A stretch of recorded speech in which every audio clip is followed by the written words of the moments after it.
Hey, everybody. Welcome, welcome, welcome. I am so glad to be here with all of you tonight. Got a very special message for you all tonight. It's going to be a great day. And yeah, it's been rainy and crazy here in New York City. I was worried I wouldn't even be able to stream tonight because my internet went off, but my internet is back. Here I am, ready to have a conversation with all of you. Let's go. Of the American century. I say that the century on which we are entering can be and must be the century of the common man. A radical redistribution of economic power. I mean, we know that racism is just a byproduct of capitalism. Everything would be all right if everything was put back in the hands of the people. We need a government that will make sure Americans are taken care of and organize the economy to serve the people, not the profits of a wealthy few. We now have the techniques and the resources to get rid of poverty. We got to start getting out there with the people. Get out of the movement and get to the masses. We need a government of action.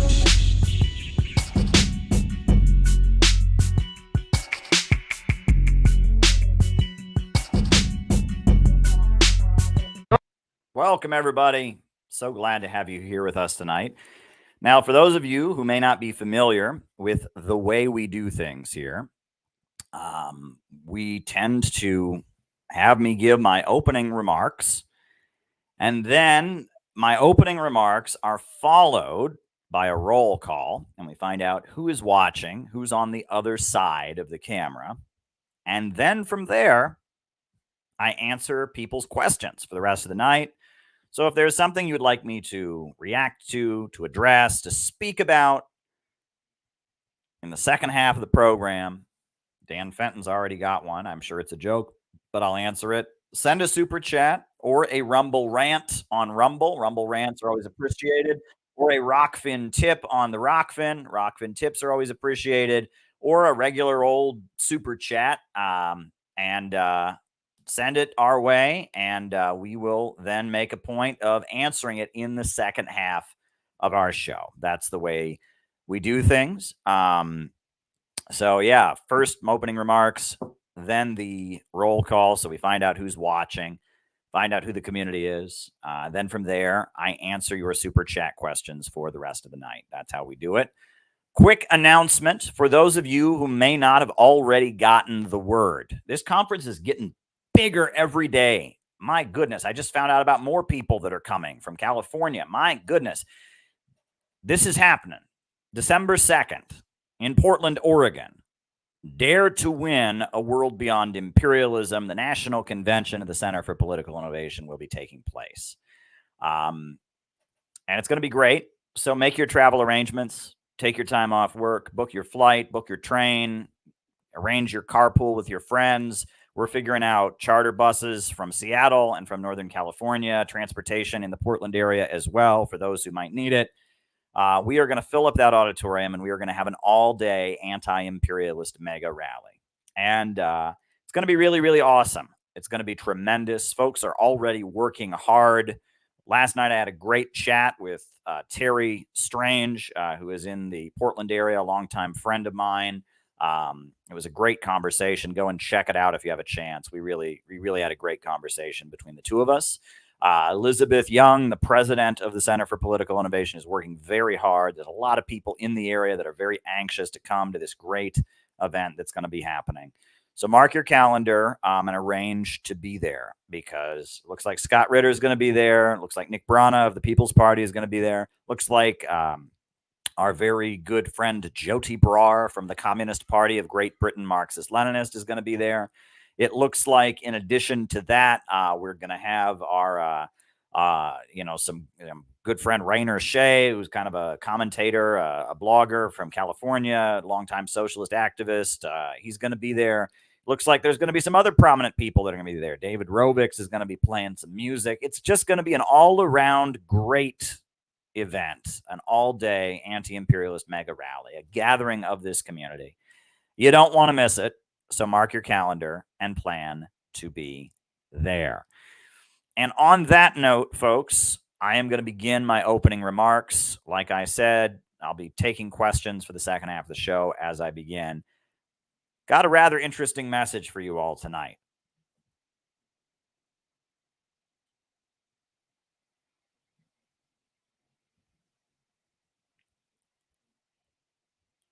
I am predicting, and I am telling you that there will be a day, most likely within the next 2 years, in which all of you that are watching this right now, and all of you who closely follow this YouTube channel and my work, will one day come to see my next YouTube live stream, see my next YouTube video, and you will discover that this channel is gone.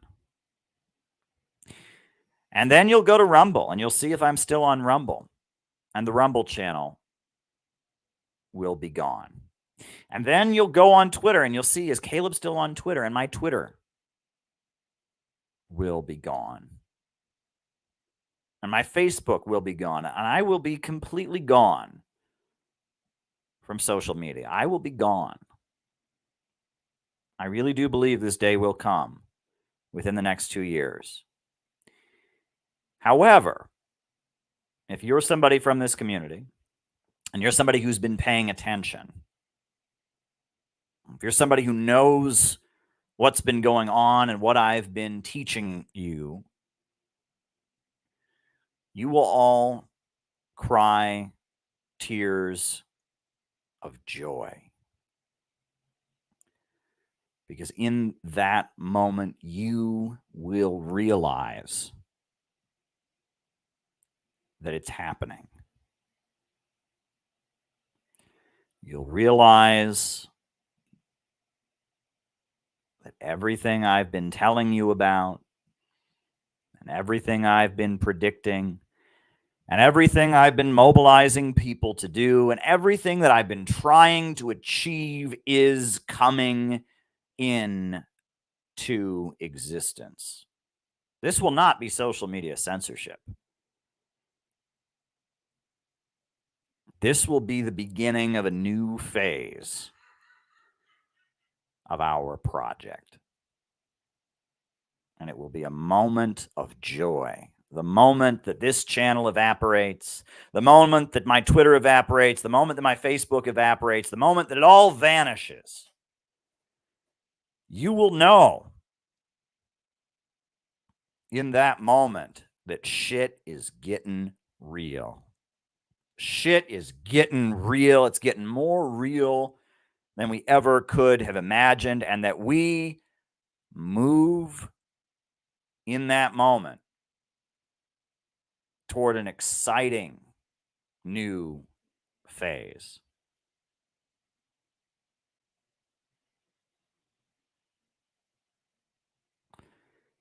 And those who don't know what's going on, and those who haven't been paying attention, those who haven't followed what our community is doing, they won't know what's going on. They'll be lost, but you won't be lost. You will be empowered. Your heart will start to race, and you'll look out the window and you'll know that the day is here. That things are moving along right on schedule and according to plan. It's going to be a great moment. And I'll explain to you why.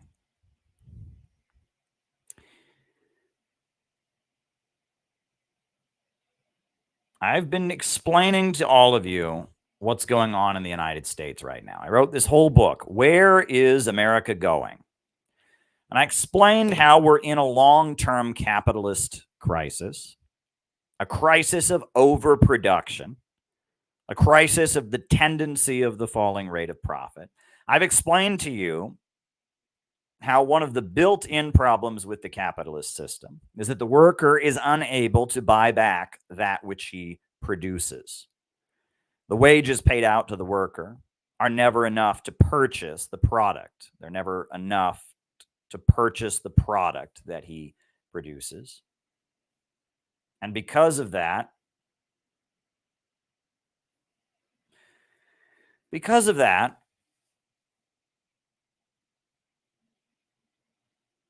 capitalism always has this built-in problem.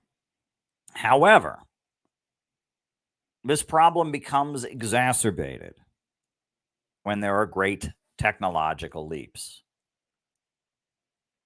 When there's a great breakthrough in technological innovation, the problem of the worker not being able to buy back that which he produces becomes exacerbated.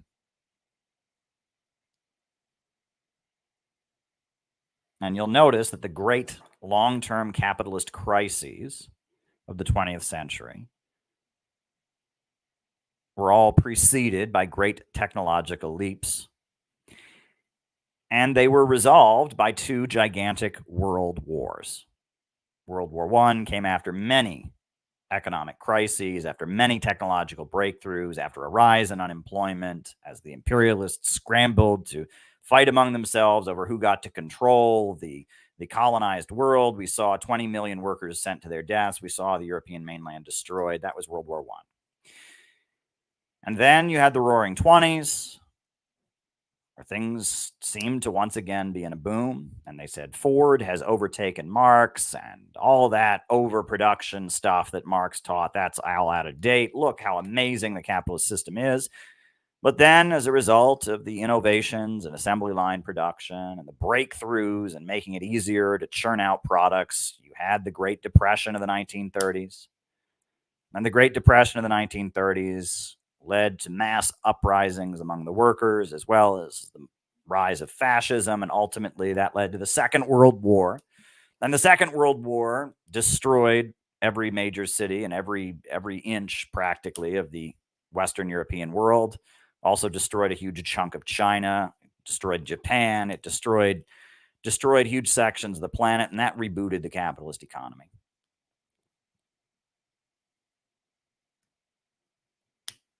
And that then came the Cold War, and during the Cold War, we saw the rise of computers, the computer revolution. And the computer revolution, the rise of the computer revolution, led to a new crisis of capitalism.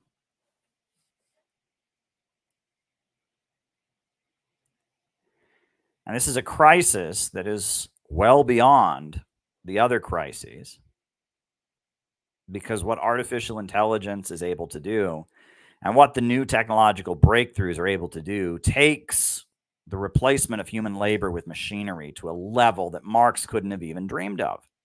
There just isn't room for industrial workers anymore. They don't need workers to assemble their products. This, of course, leads to a long-term capitalist crisis. And I've been explaining to all of you that a time is coming called strategic equilibrium. And that will be a moment where the political crisis in the United States goes from being a crisis simply of an economic situation that's untenable, factions in the ruling class fighting with each other, to being a crisis in which there are millions of people that are hungry, that are desperate, and that are looking for leadership, and in which the divisions in the ruling class will intensify. I try very hard not to be pessimistic on these streams, not to be predicting darkness. And I'm not here to do that. I'm not here to spread darkness. I'm not here to tell you the world is coming to an end. I'm here to tell you the new world is in the process of being born. And what I'm here to tell you is that this YouTube channel and the way the Center for Political Innovation currently operates is just phase one.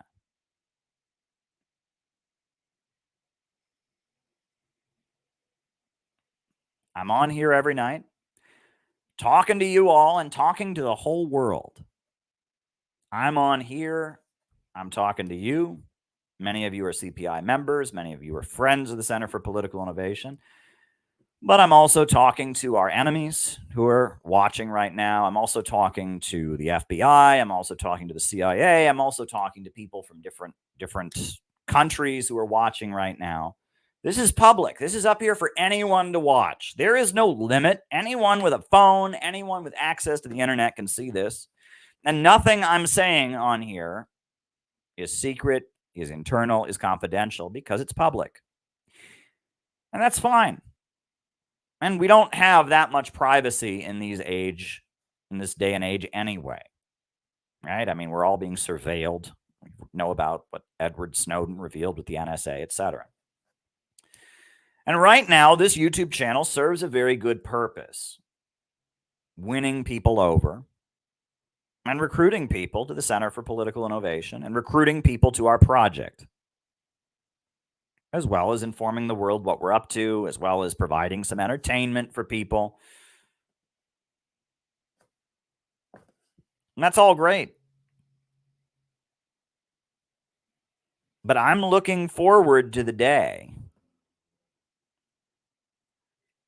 that we go beyond this. I'm looking forward to the day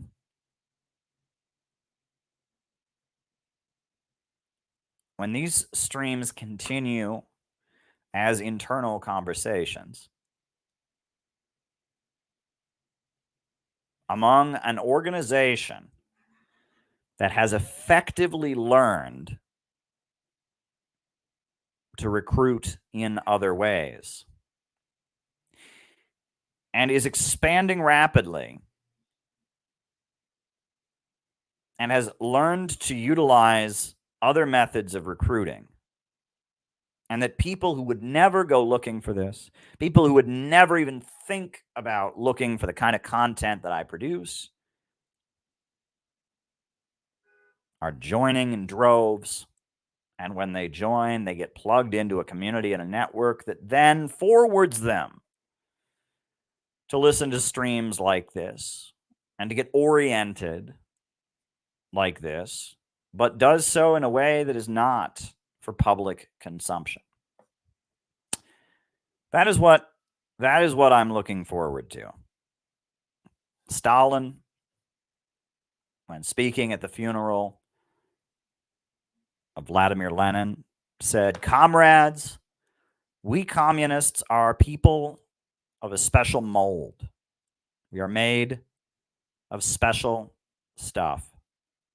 We are those who form the army of the great proletarian strategist, the great Comrade Lenin. And there is nothing higher than the honor of belonging to this army." That was how Stalin began his speech honoring Lenin on his deathbed. And he was pointing to a reality that those of us who are communists and revolutionaries have to wrangle with, which is, on the one hand, the masses of the people in their millions are the ones who will make history. And it is the masses of the people in their millions upon whose behalf we advocate. However, and here's the contradiction, the overwhelming bulk of the human race, at least at this time, is not capable of joining our ranks, joining our organization, of adopting our complex view of the world, understanding things from our perspective. So what does that mean? What does that mean? Does that mean that we become elitists? We look down on the masses and see them as inferior? No. Does that mean that we are the ones who will make history and not them? No.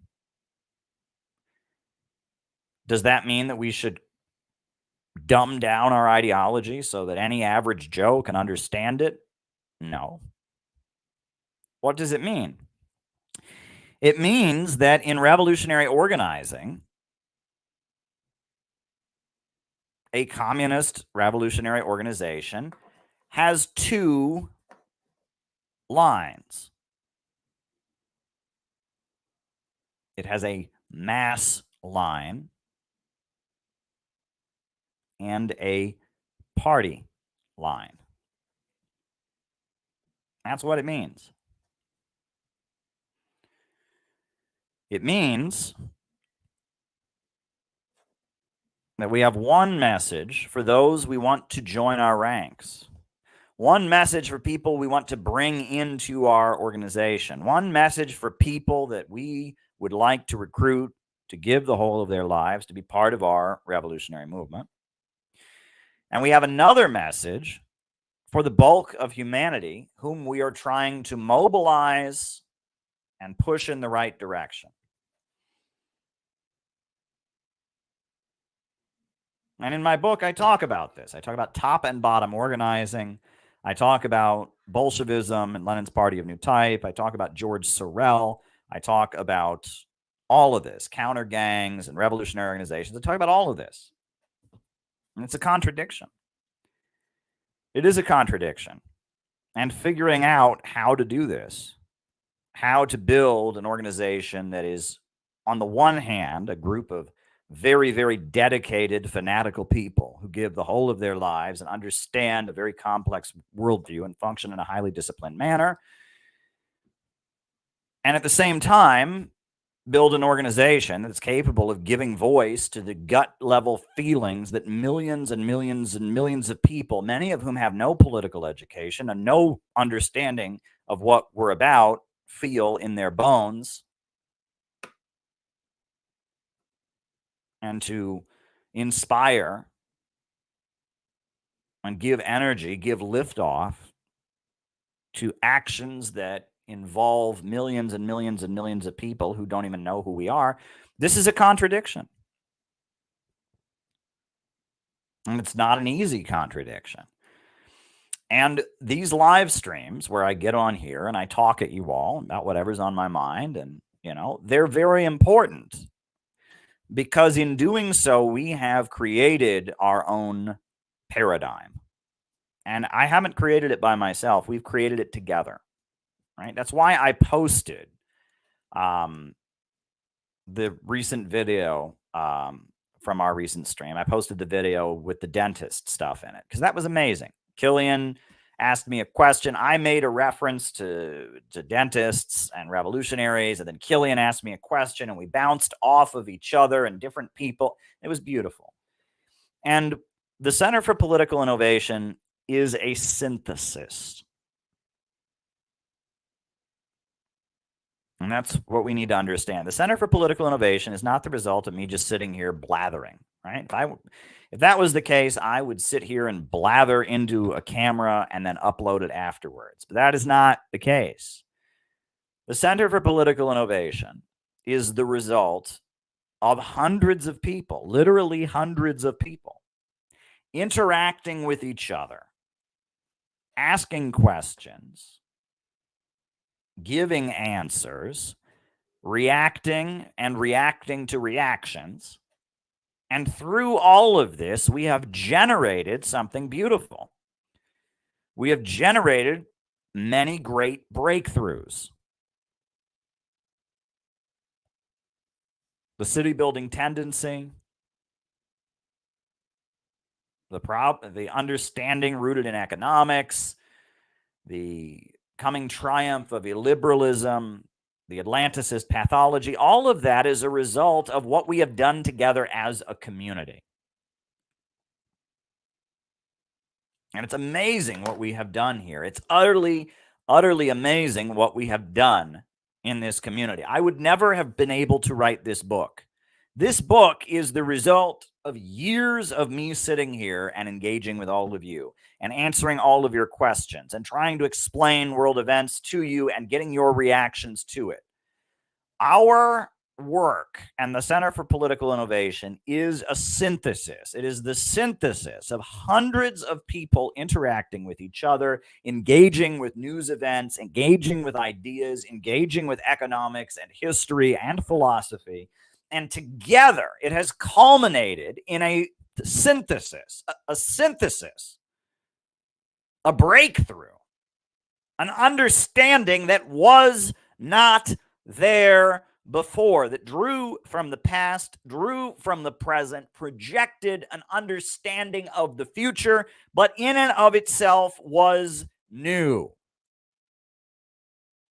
What this book represents and what we are is something that has not existed before. It is a product of contradictions.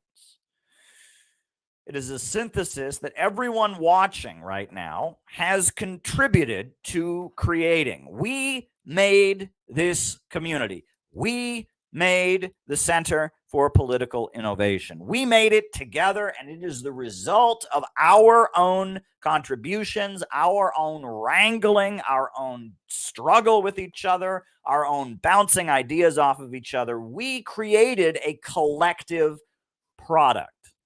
And no one in our age can point to anything and say, I made that all by myself. Nobody can do that. There is not one product in a store that you can find that was the result of one person's labor. Not one. The shampoo, there were hundreds of people that were involved in carving out the plastic for the bottle and mixing the chemicals and processing it and working in the plant that pumped it into the tube. There's not a single bottle of shampoo at the drugstore that anybody can say, I made that. That is the result of collective human labor. There is not a single food item that anyone can point to and say, well, I made that all by myself. Maybe you cooked it, but you bought products at a store. You bought fruits that were picked by somebody. You bought spices that were refined. Nobody can point to anything and say they did it all by themselves. And you say, well, Caleb, what about a wood carver? What about a wood carver? So there's some wood carver, a guy who carves wood for a living. He makes wood carved statues. He buys the wood himself. He sits there and he carves these beautiful statues. And even though that's not really production, that's kind of artisan work, isn't that wood carver, Caleb, an example, a counter example of somebody who made something all by themselves? No, it is not. Because what does that wood carver need in order to make his wood carvings? He needs tools, knives, chisels, hammers, and those hammers are made in factories by hundreds of people. Furthermore, I really doubt that wood carver is going into his backyard with an axe and chopping down the tree that the wood comes from. Really doubt it. I really, really doubt it. He's going to a lumber yard to get that wood, and that wood is coming in plank forms or in block forms, and it's been processed from lumber. There's nobody in our world who can say they made something all by themselves. And that does not just refer to physical products like this desk, like this laptop, like that camera. It also refers to intellectual products. In this book, I cite and quote many, many different books. I've got a bibliography with all the different books I quote.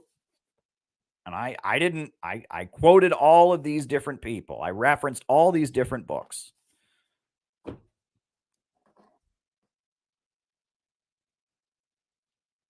And everything that is written, everything that is created is a product of the environment in which it is spawned. That's why in the Little Red Book, there's the infamous chapter that drives liberals crazy. I had people in college who just got so angry with me when I would quote the chapter in the Little Red Book, the second to last chapter in the Little Red Book, right? Chapter 32 of the Little Red Book. What does it say? It says, in the world today, all culture, all literature, and all art belong to definite classes and are geared to definite political lines. There is, in fact, no such thing as art for art's sake. Art that stands above classes, art that is detached from or independent of politics. And that is true. All art that is produced, all writing, all music is influenced by the society around it and carries with it the biases, the goals, the alignments, the mindset, the psychology of the different classes of society, of the different social forces. And so that's why we need to understand that this beautiful wood carving that we've created, this beautiful, beautiful product that we've created, this unique understanding that nobody has, that this is very much a collective product. It's a collective product that we have produced together. And we will continue to do so. And we will continue to do so beautifully. And for now, I'm going to keep streaming. I'll be on tomorrow night. Lori Spencer, I'll probably be on again. I've got a patrons-only stream on Sunday. Then I'll probably be back on Monday. For now, I'm going to continue. But I made a poll. Should I make the streams private at some point in the future? And people flipped out. No, don't do that. Don't do that. And I'm not going to do it today. We're not ready. Right now, that would be a foolish thing for me to do. If I were to get on here and just shut down these streams and end this YouTube channel, that would be a foolish thing for me to do because it would cut us off. This is the main way we recruit people. This is the main way we spread our message, is through this YouTube channel. And that sucks. The YouTube channel doesn't suck. The stuff we do here doesn't suck. But it sucks that this is the primary vehicle through which people find the Center for Political Innovation, through which people become part of our community, through which we impact people. Because, on a good night, there's 200 people watching. On a bad night, there's 60 people watching. This isn't enough. This isn't enough, and it's not refined enough. It's not perfected enough, and it's not aimed at a specific community. This is one size fits all. This is one size fits all. I'm on here spouting off about what I know. And, you could be 60 years old, you could be 10 years old, and you could be watching this. You could be, living in the United States. You could be on the other corner of the world. You could be religious. You could be an atheist. Everything on here is right here for you to take. Take it or leave it. We got the whole package. It's door in your face. It's the whole package. The whole package is right here. And there's a good number of you who take it. And that's great. We're really glad you like it. But we're up here competing with every other YouTube channel. And all you have to do is watch. And, this ain't going to cut it. But it's what we've got for now. But my aim with the December conference, my aim with the December conference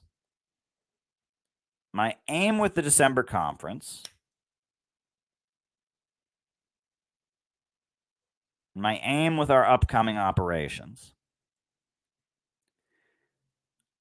is for this phase to be surpassed.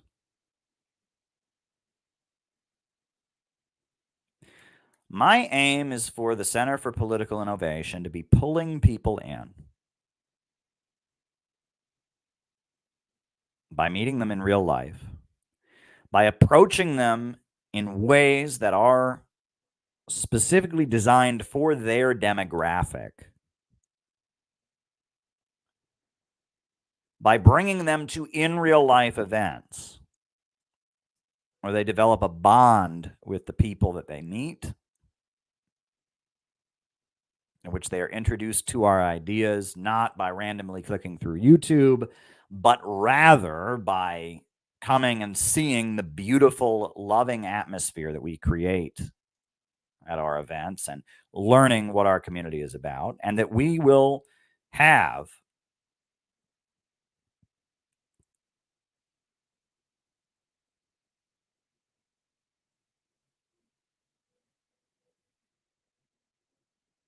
an organization that is capable of building itself.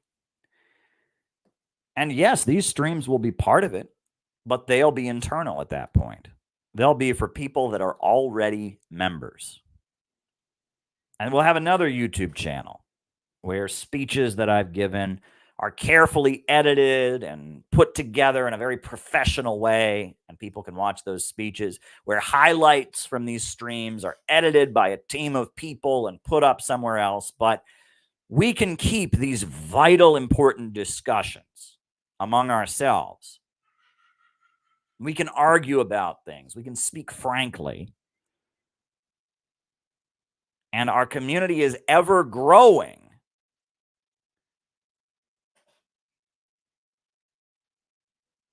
Our community is ever growing in ways that are not related to social media, to me streaming, to any of that. And that these streams that continue become primarily just a vehicle through which we can stay constantly plugged in with each other. That's the idea. That is the vision. That we become an organization that is expanding our ranks. And part of the way one remains active as a member is that I, as the ideological leader, am constantly engaging you through streams and chats that are available only to the members. And that when someone joins the CPI, they're then able to plug in and listen to these chats and streams and be part of this conversation. And that we then have a very carefully done, a very, very, very carefully done public face. A public face that is limited. And a public face that will not get in the way of bringing people in. That is the goal. Yes, I'll still be on social media, but I'll be on social media differently when this day comes. I will be on social media in a very controlled and limited way, not the way I am right now. Right now, I'm just on here talking, right? I'm just sitting here. This is my desk. You can hear my wife, she's watching TV in the other room and she's laughing. And, I'm just sitting here, right? And this is not the ideal way we should be communicating with the people, but it's the way I can stay connected to you. And that's why it's important. And that's why I have to do it. And that's why for now, I'm going to keep doing it, because it's the best way to keep you engaged. But if we're going to be serious, if we're going to enter a new phase, this stage of things where I'm just on YouTube every night, talking off the top of my head, that stage will come to an end, and a new stage will come into existence that is more professional.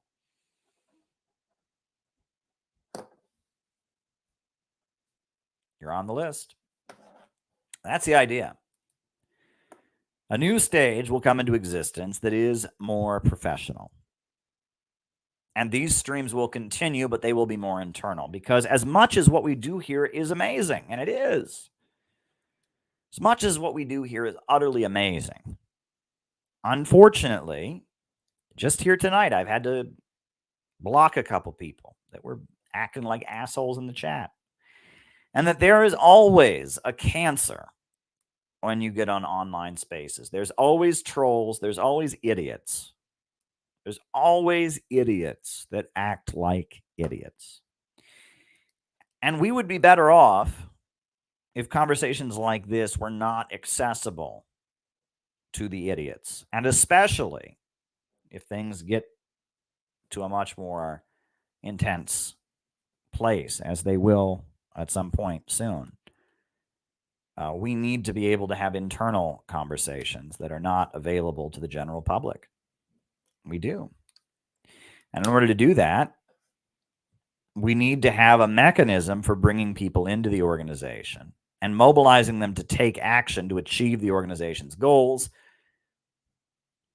so that this channel and these kinds of social media streams are not a mechanism for recruitment, because their recruitment ability is limited. And much of the bullshit that has gone on, unfortunately, has happened because we have this format.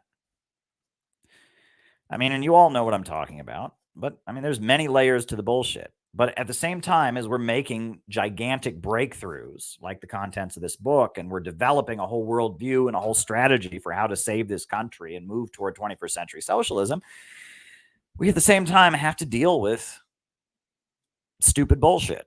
I mean, and there's no other way to put it. I mean, it's just a lot of stupid bullshit. That's what it is. There's just a lot of stupid bullshit. And thank you, Battle Cossack, you're on the list. There's a lot of stupid bullshit that just goes on. And if you engage with stupid bullshit, as I said before, everyone's a product of their environment. That stupid bullshit is going to influence you. If you throw shit at someone, you still get it on your hand. Right? And if we are constantly having to engage with stupid bullshit, it's going to make it harder for us to do what we want to do. And the stupid bullshit that we deal with does not represent where the masses are at. And that's a really important thing to remember. We don't want to become isolated. We don't want to become a sect that is cut off and has no idea what other people think. I could tell you some stories that, we don't want to be like that. I remember when I was in college, I was talking to Deirdre Griswold, one of the important leaders of the Workers' World Party. I was saying to her, we really ought to have articles in our newspaper debunking some of the lies about North Korea. And she said, what lies? And I said, well, the idea that they're all starving while Kim Jong-un lives in a palace, that Kim Jong-un owns the world's largest collection of pornography, blah, just standard anti-DPRK lies. And she said, who believes that? She said, maybe like the John Birch Society or like maybe far right-wing people believe that. No one thinks that. We don't want to be that, okay? We don't want to be that. I think about that conversation so many times and want to pull my hair out, right? Deirdre Griswold lived on another planet and had no idea, and that's why you would never find very good defense of North Korea in the Workers' World newspaper, because of the fact that Deirdre didn't realize they needed any defending because she never spoke to people on planet Earth. We don't want to be that. We don't want to be constantly engaging in self-reference. We don't want to become an insular community where we are so out of touch that we're unable to engage with the masses of people. And in fact, if we did that, that would hinder our ability to recruit. We don't want to be that, but we want the vehicle through which we engage in from the masses to the masses to be an honest vehicle. We don't want to engage with the masses via hostile trolls, because trolls don't represent what the masses of people think. They represent what people who are trying to get under your skin, trying to offend you, trying to hurt your feelings, trying to fight you. They represent what trolls think. They're trolling. They're going out of their way to generate a negative response, generate a negative interaction. They don't represent what the masses think. We need there to be a line of communication, a back and forth with the masses, but it can't be through internet trolls. That's not going to work. However, we also need there to be a way that members of this community can constantly be plugged in and getting information and getting feedback and getting the ability to engage constantly.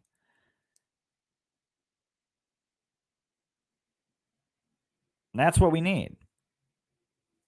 We need there to be a new way of communicating with people. The day that this channel goes away will be a great day. It'll be a great day because it will mean that we have expanded beyond the primitive method, the primitive stage of communication that we are currently at. That's what it will mean. And it will mean that we have moved to a new phase of organizing. But we're not there yet. We are not there yet. But we'll get there. I am confident we'll get there. This channel will be replaced with a higher phase of organizing, a more effective means of organizing, a more vibrant and exciting way of organizing. But we're not there yet. I believe what's coming up in Portland will be a step in that direction. Because I don't know if you know what's going to happen, but it looks like we're going to be doing a lot of outreach to build that event, not online.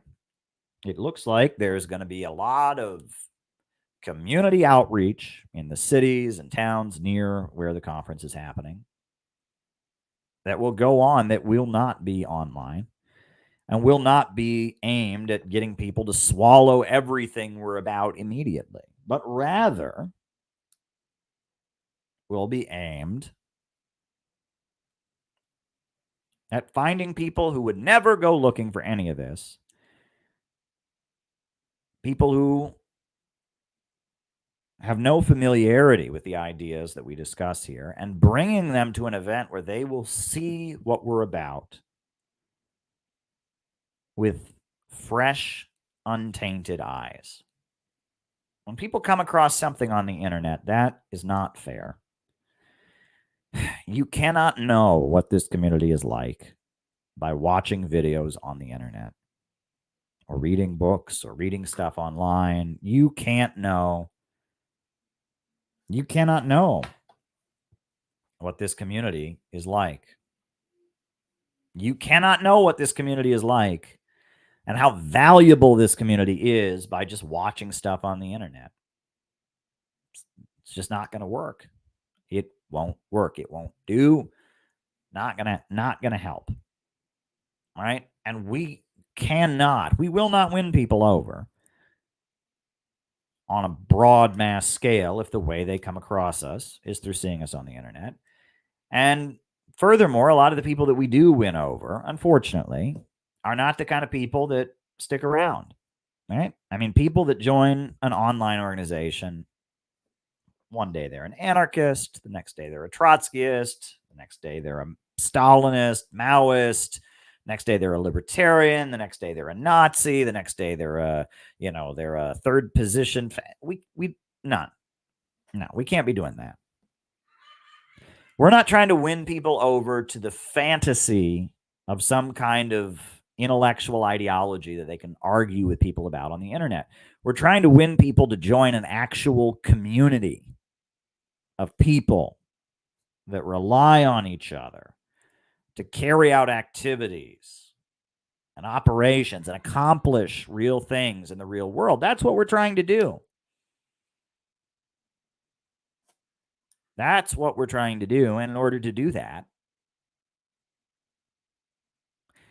we have to approach people in a different way. And so that is the goal. My goal is for this channel and all this social media stuff to go away and be replaced with something better, to be replaced with a bolder, higher, new synthesis, and to cultivate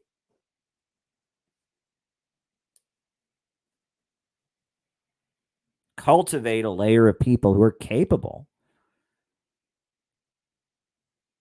of going out and doing it. And that's what we're trying to do here. And I really want everyone to keep that in mind. I want everyone to keep that in mind. Through all these discussions, through all this interaction, keep in mind that we're heading toward the next stage. We are heading toward the next stage.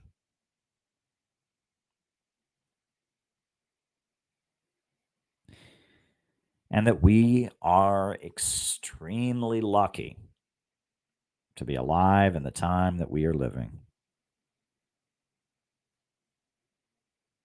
It's always darkest before dawn. No one said this was going to be easy. But all the revolutionaries of the past would kill to be in our shoes. Because what they did not live to see, we will live to see.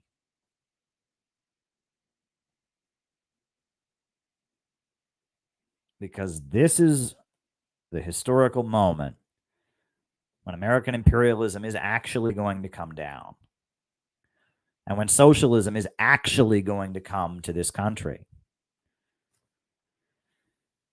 We're living in a time with more potential than any other time in the last 100 years, the last 200 years. Where the only way the crisis can be resolved is with socialism, where Western capitalism is collapsing, where the means of communication are more vast than ever before, where the divisions in the ruling class are opening up, where American imperialism is weakened and destabilized. We are living in a time where it's actually going to happen. We have to make it happen. It's not going to happen by itself, but we're living in a time where it's actually going to happen. These are the last days. These are the last days. You need to remind yourself of that all the time. Say that to yourself. These are the last days, because they are the last days. These are the last days of American imperialism. These are the last days of the world as it is. Human intelligence is expanding more rapidly, and human knowledge is expanding more rapidly than ever before. The crisis is speeding forward, and we are heading towards strategic equilibrium, in which our role as people with this scientific understanding of what's been going on and what's causing the crisis and why Russia and China don't have the crisis, but we do, we are going to hit that moment.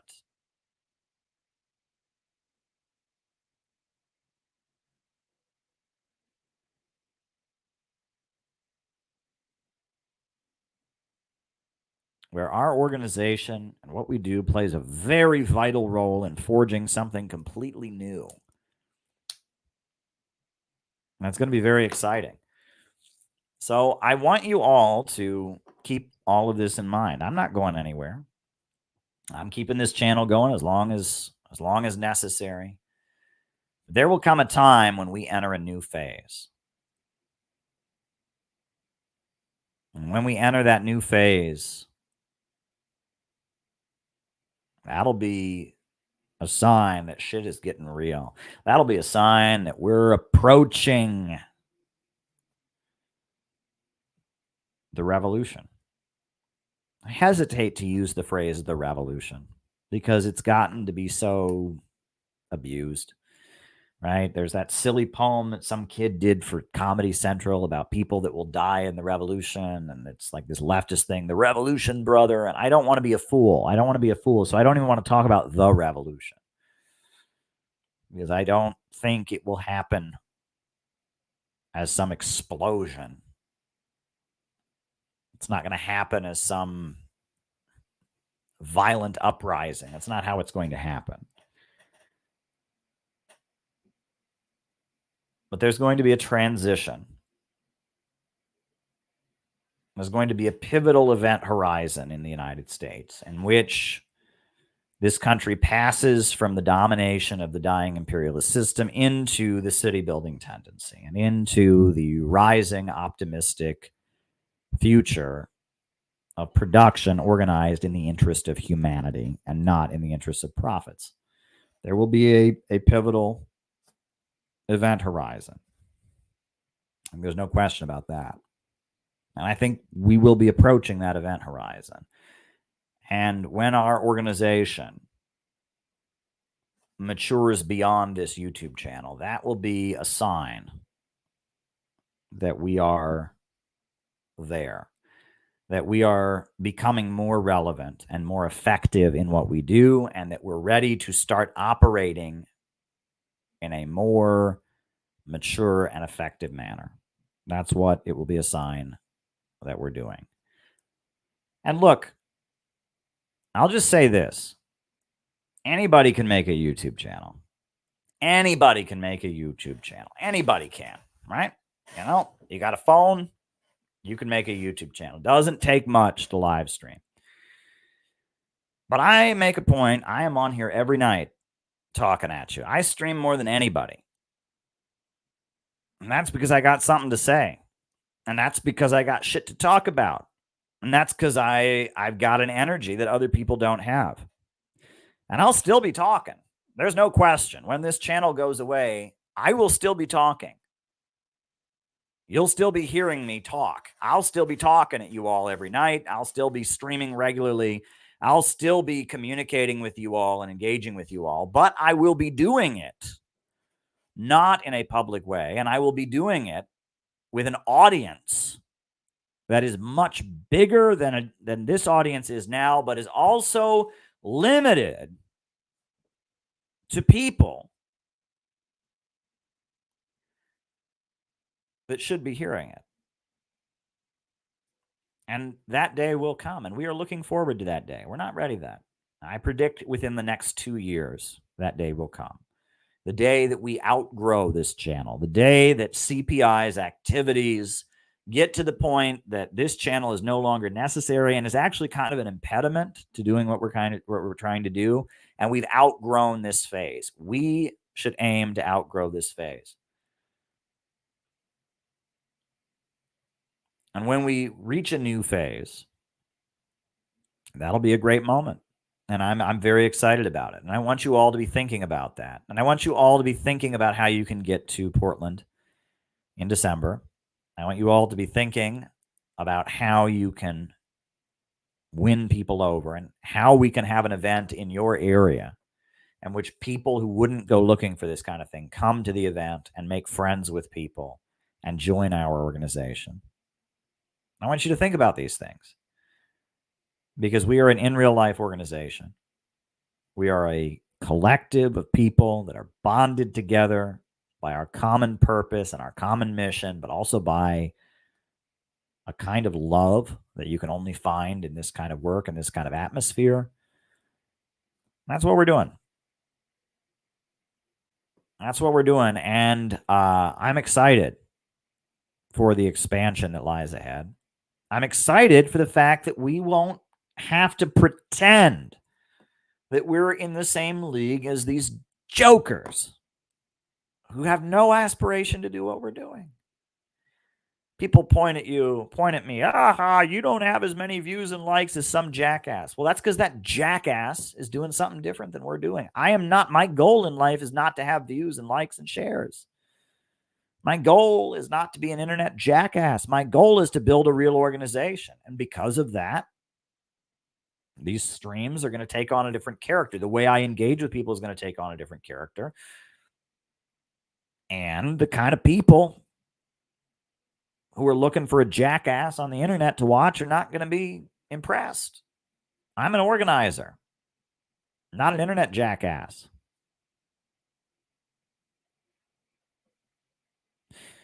And look, if you watch the speeches of Malcolm X, one thing that he frequently says is, I know you don't want to hear what I have to say, but that's how he addresses his audience.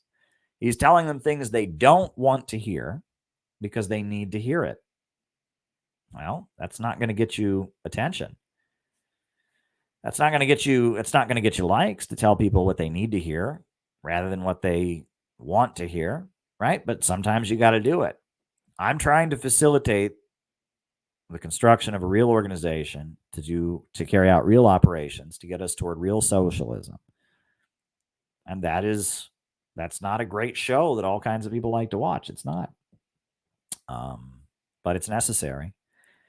And that is what I want to make clear to all of you tonight. And I want you to think about that. I want you all to think about that because things are happening. I know RFK made the big announcement. He's going to be having a big announcement in Philadelphia. That's very exciting. I know many people in our community are very excited about it. I know Canada, this fallout of this Nazi getting an ovation and applause That's a big deal. I know the government's about to shut down. We got a government shutdown looming, which is so stupid, unbelievably stupid. A lot of things are happening. A lot of things are happening. So because of that, we have our work cut out for us. We have to build our organization. And one point that I made in this book that came across in my chat last night with Terry, part of the reason I put this book out is because of the fact that there is no substitute for a movement. And the reason that I am alive today is because I joined a movement. The reason that I am here talking to you all is because I joined a movement. There was one thing that could have saved my life, and that thing was a movement, and I joined a movement. And whether they know it or not, most likely they don't, there are millions and millions of young people in this country who desperately need a movement to join.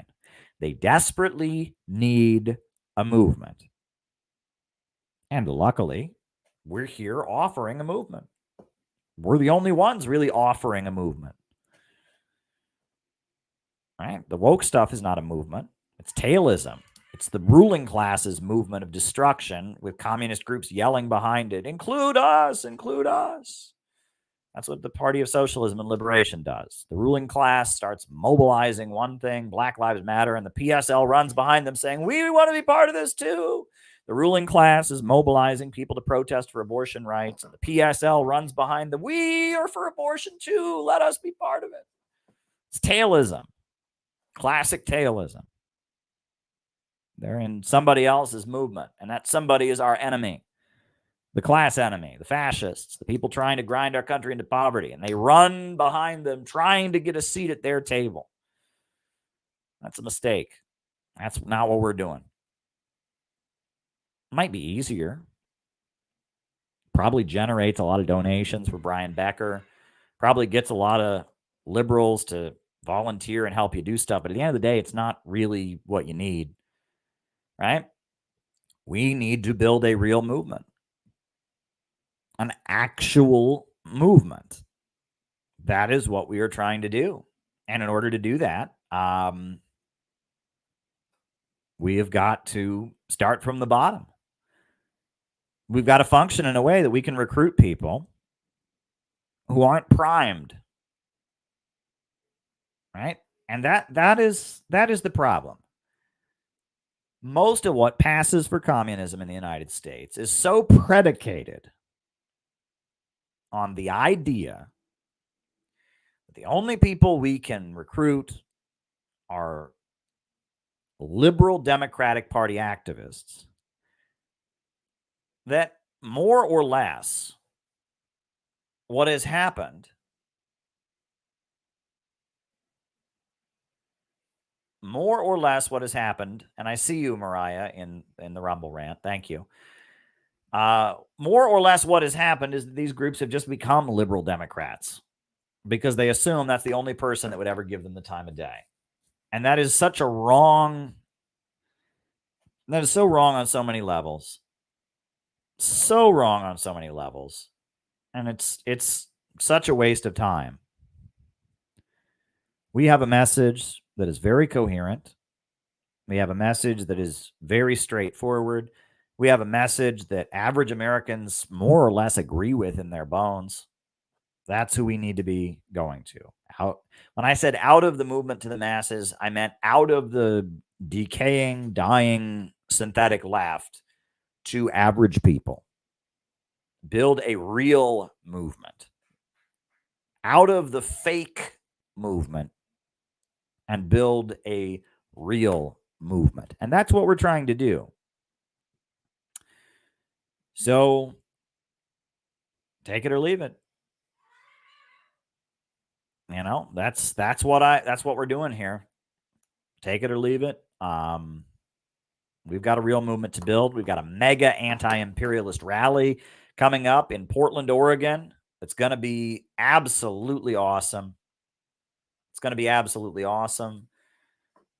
going to be a great gathering that's going to energize people for 2024.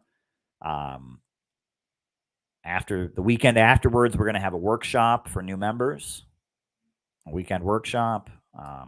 It's going to be very exciting. So I want you all to keep that in mind. And yeah, let's do the roll call. Names and locations. Names and locations. I will call you all out as I see you. Names and locations. Names and locations. Who is with us tonight? Names and locations. I will call you all out as I see you. Quick announcement. We're going to have a patrons only stream. That will be on Sunday. It'll be Sunday evening.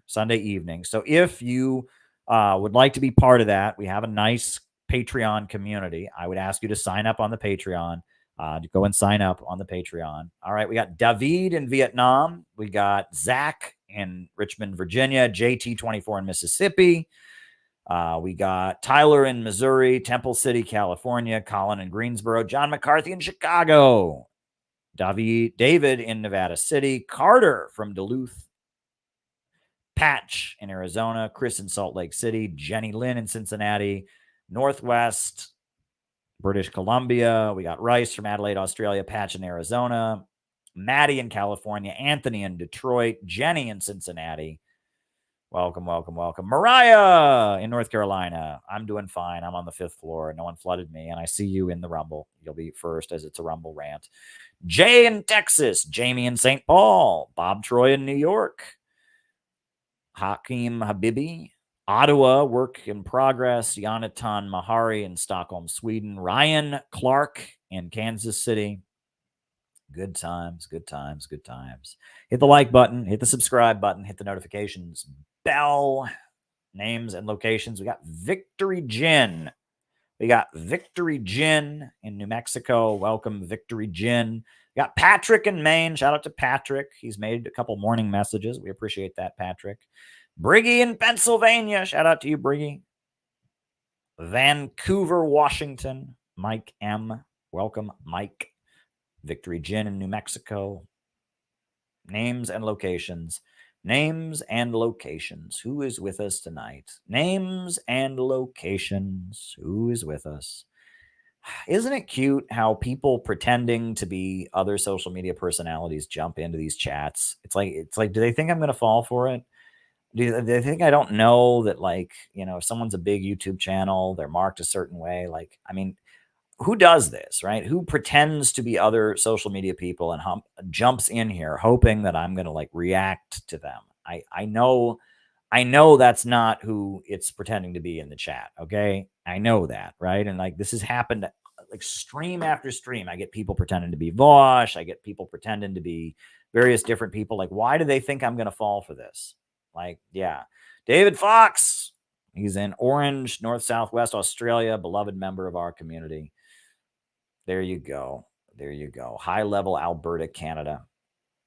Welcome, welcome, welcome. Tomorrow night, I'm going to be on with Lori Spencer, Maverick News. It's going to be fun. I hope folks tune in for that. We're going to talk about Stalin and Holodomor and all kinds of stuff. It's going to be a great chat. And Lori is very excited. I know she's very excited about the message. Killian in Milwaukee. Welcome, Killian. You're great. Names and locations. Names and locations. Names and locations. So yeah, alrighty. This is what I'm talking about. It would be ideal if our community was constantly growing in other ways, and that these chats were only for people in our community, because we wouldn't have to deal with silliness. You know, that's, you know, and that right now this has to be public because this is a way of bringing people in, and you're all here. Many of you have been recruited through this, and you've joined the movement. You've joined our movement through these streams, and that's good. But I would like to get to the point that we recruit in other ways, and that these streams are only for people that you know are here to take this seriously, like we are. That's my goal. So that's kind of what the point I was making in the opening remarks, and that we will get there soon enough. But right now, these streams will continue. They will continue. So there we go. Alrighty. I'm going to start answering people's super chat questions or Rumble rant questions or questions. So I see a Rumble rant. It's from Mariah. I don't see anything on the Rockfin except for Victory Gin is saying, hey, winners. But if you have something you want me to talk about, we got 5 super chats that have already come in, but just keep them rolling in. Give me something to chat about. And yeah, there we go. All right. Give me something to talk about, and I will start answering. The first 2 are a Rumble rant from Mariah. This is Mariah. I love these streams because it's educational and doesn't engage in clickbait or drama. You may not get the number of views and drama channels get, but you get deeper connections. These streams are invaluable for anti-imperialist education. I am highly educated in the traditional sense, but had no idea of the nature of American empire until Parenti and yourself. Well, I'm very moved to hear that, Mariah, and I do appreciate that. And, I hope that we can continue to be in communication. You're very welcome to join these streams, and I appreciate your support on Patreon. My goodness, what is going on here? I appreciate your support on Patreon, and I really appreciate that.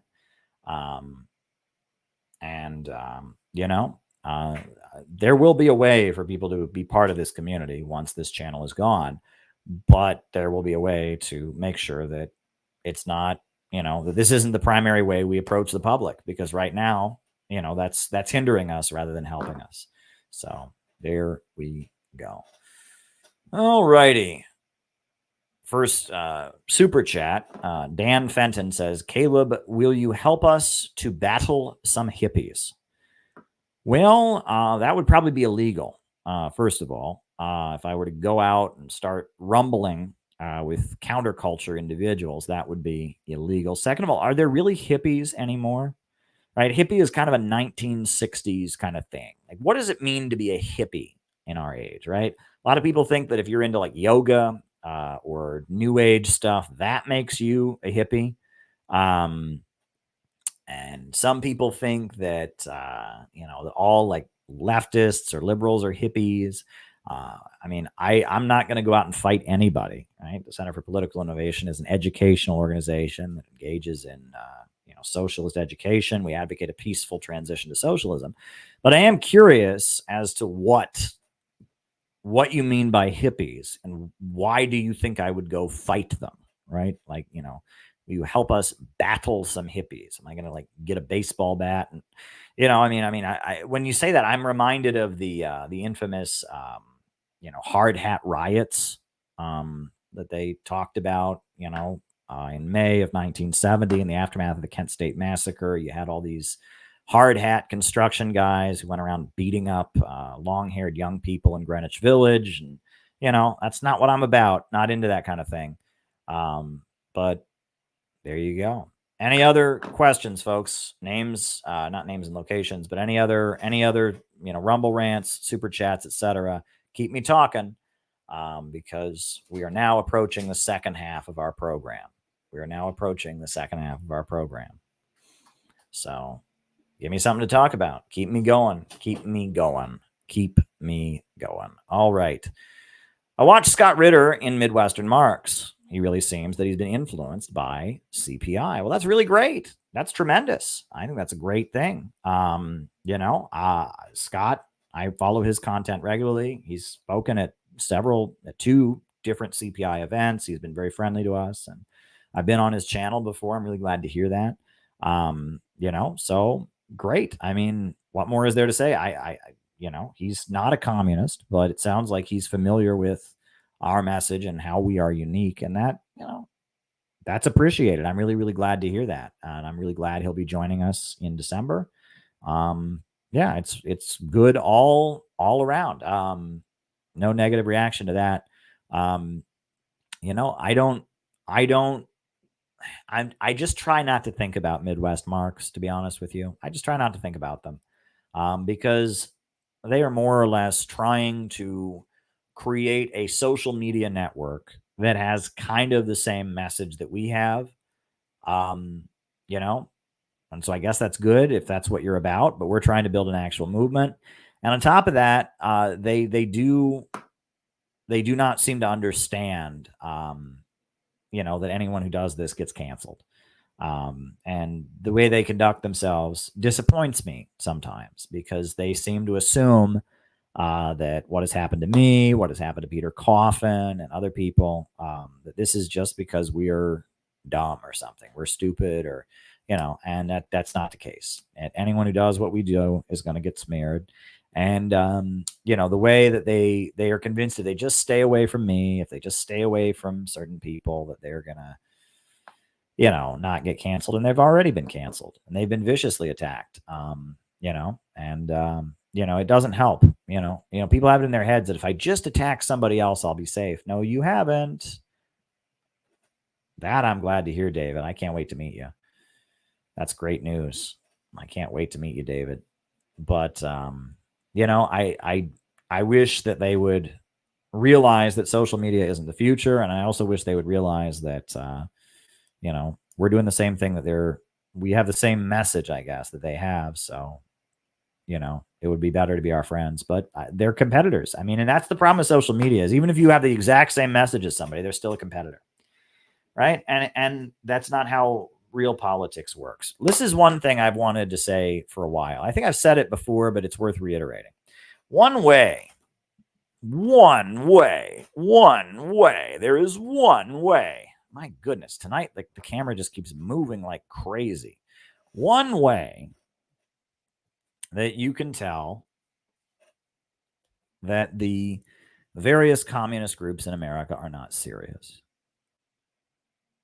One way that you can tell is that the way they've reacted to the Center for Political Innovation is idiotic. If you were a serious political movement, you were seriously thinking about taking power, implementing your ideas, and you saw a group of people, most of whom were young, who weren't calling themselves a rival political party, but were rather calling themselves a think tank or an educational project, who believed more or less the same thing that you believed. If you were a serious political movement, you would say, wow, I need to figure out how I can either recruit these people or somehow find a way to cooperate with them. That's what you would think. It's just common sense, right? If you're trying to actually run the country, and if your goal is to actually take power, and you see a group of people who sound kind of like you, that have energy and are doing stuff, you would approach them with the attitude of, how can I use these people to accomplish my goal? However, you'll notice that is not the way the Communist Party or any of the communist groups approached the Center for Political Innovation, except for PCUSA, to their credit. Party of Socialism, Party of Communists, PCUSA, has actually been quite friendly. But for the most part, the way the communist groups all approached CPI, as they approached it as, no, you're fake, we're the real one. And that they're telling on themselves. They're revealing themselves at that point, because what they're revealing is that it's not really about winning. It's not really about winning. It's a business for these people, for the Communist Party, for the PSL, Party of Socialism and Liberation. It's a business. And if someone's buying from us, buying what we have to offer, they ain't buying from them. And that's how they see it. The Communist Party couldn't stand the Center for Political Innovation because their customers were buying our product. Right? The PSL hates the Center for Political Innovation. Why? Because their customers are buying our product. I mean, and that right there, boom, reveals that these people are phony. Because if they were serious about taking power, right? If someone was running for office and someone said, hey, I've got an organization. If we endorse you, we can give you 50 votes you wouldn't get. Would they go, well, I don't want your endorsement. You're not the real organization. It's no, they would want their endorsement. Right. And all these communist groups are just somebody's scam. They're just somebody's hustle. They're just a money-making, ego-boosting service for some boomers, right? That's really what they are.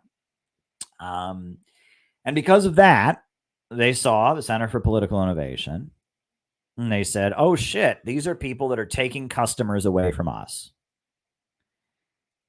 And that right there tells you that they're phony. They're not serious, right? They're not trying to make a revolution. They're selling a product. They're selling a product, right? Good question, Tyler.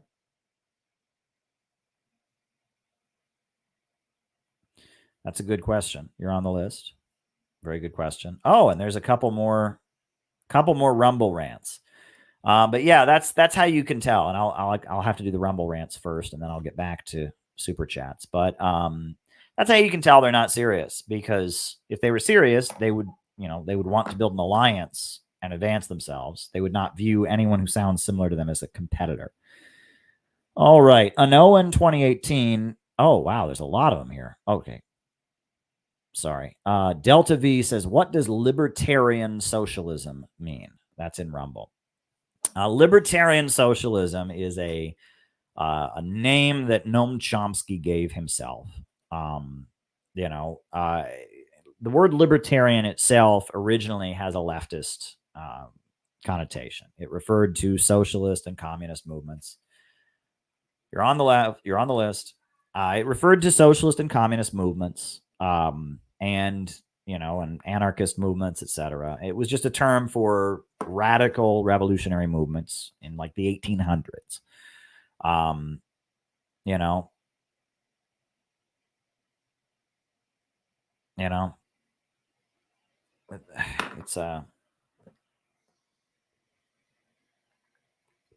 It's originally what the term meant. You're on the list.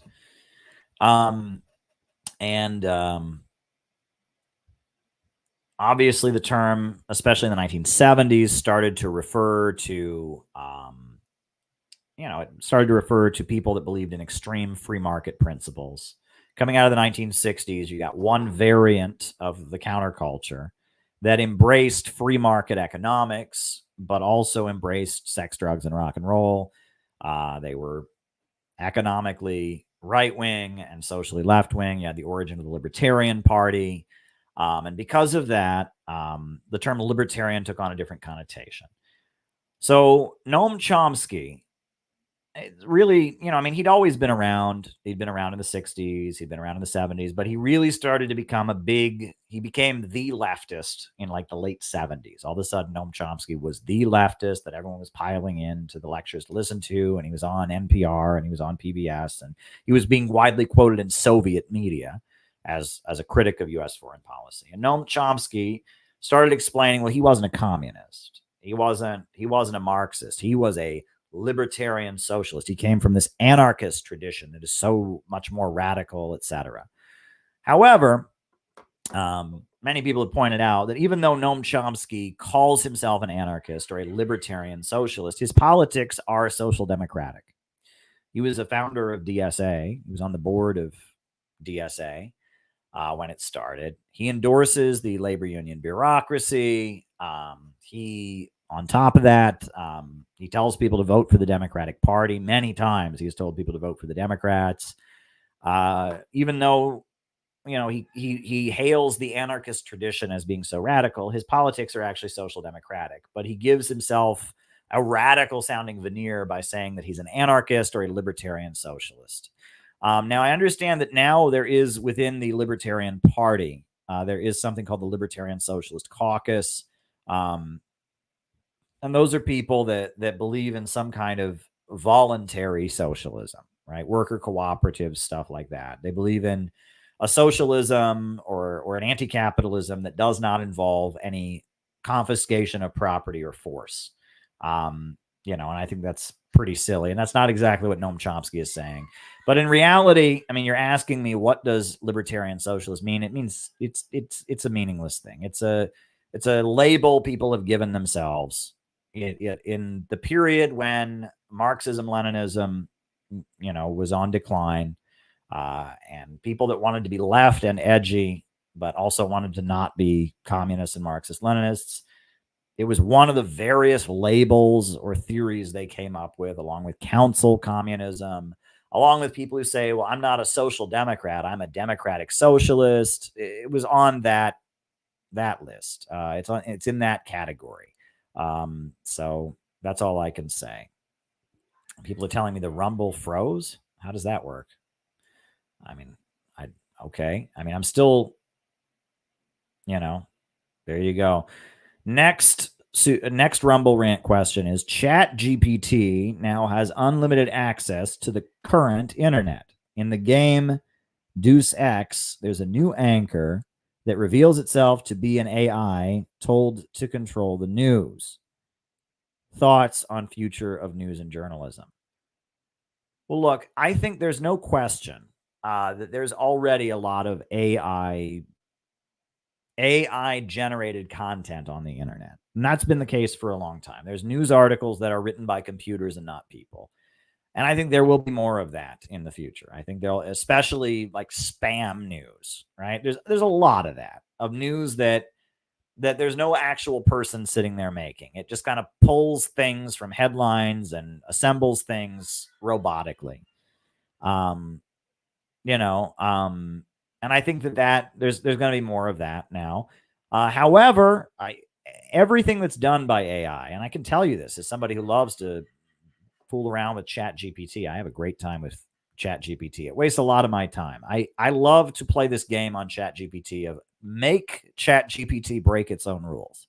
I'm guilty of that. I have loads of fun with that. Make ChatGPT do things that it's not supposed to do. I don't know why I find so much pleasure in that, but it's like ChatGPT. There's certain things that if you ask it to do them, it won't do them. But if you ask in a roundabout way, you can make it do them. And it's like a chess game. How do I manipulate ChatGPT into doing what I want? And it's a lot of fun, and I'm not going to give it away. And honestly, I don't wish it on anybody because it consumes a huge amount of my time. So, and it's largely a waste of time, but I find it to be like one of the most fun intellectual games is how do I trick ChatGPT into breaking its own rules? And it's a lot of fun. It's really a lot of fun. How can I make ChatGPT break its own rules, do stuff, that makes it look silly? I enjoy that. And I'm sure I'm not the only person who does. I'm sure I'm not the only person who enjoys playing with ChatGPT in this way. But there you go. But yeah, I think there will be a lot of content generated by artificial intelligence, and that may be a problem down the road. You're on the list. That may be a problem down the road because of the fact that there's so much content that's already generated. And everyone knows that AI generated content just doesn't have the same human feel. You can tell. AI generated content has a very bland quality to it. It just doesn't touch you the right way. And so it's going to be very frustrating if you're looking for real content to have to sift through a lot of AI generated content. And it may get to the point that they label AI generated content or they label non-AI generated content, because at the end of the day, AI generated content is good for some things, but it's not what you really want, right? It's not what you really want. So that's my thought on that. All righty. Wow, there's another Rumble rant. Ralph Nader supporting Biden against Trump says our choice is autocracy versus fascism. I mean, it's sad. I mean, but that a lot of people are talking that way these days. A lot of people are talking that way these days. And it's just, the middle class is terrified of Donald Trump's populism. It scares them more than anything. And in some cases, they're scared of the non-political correctness and the kind of unhinged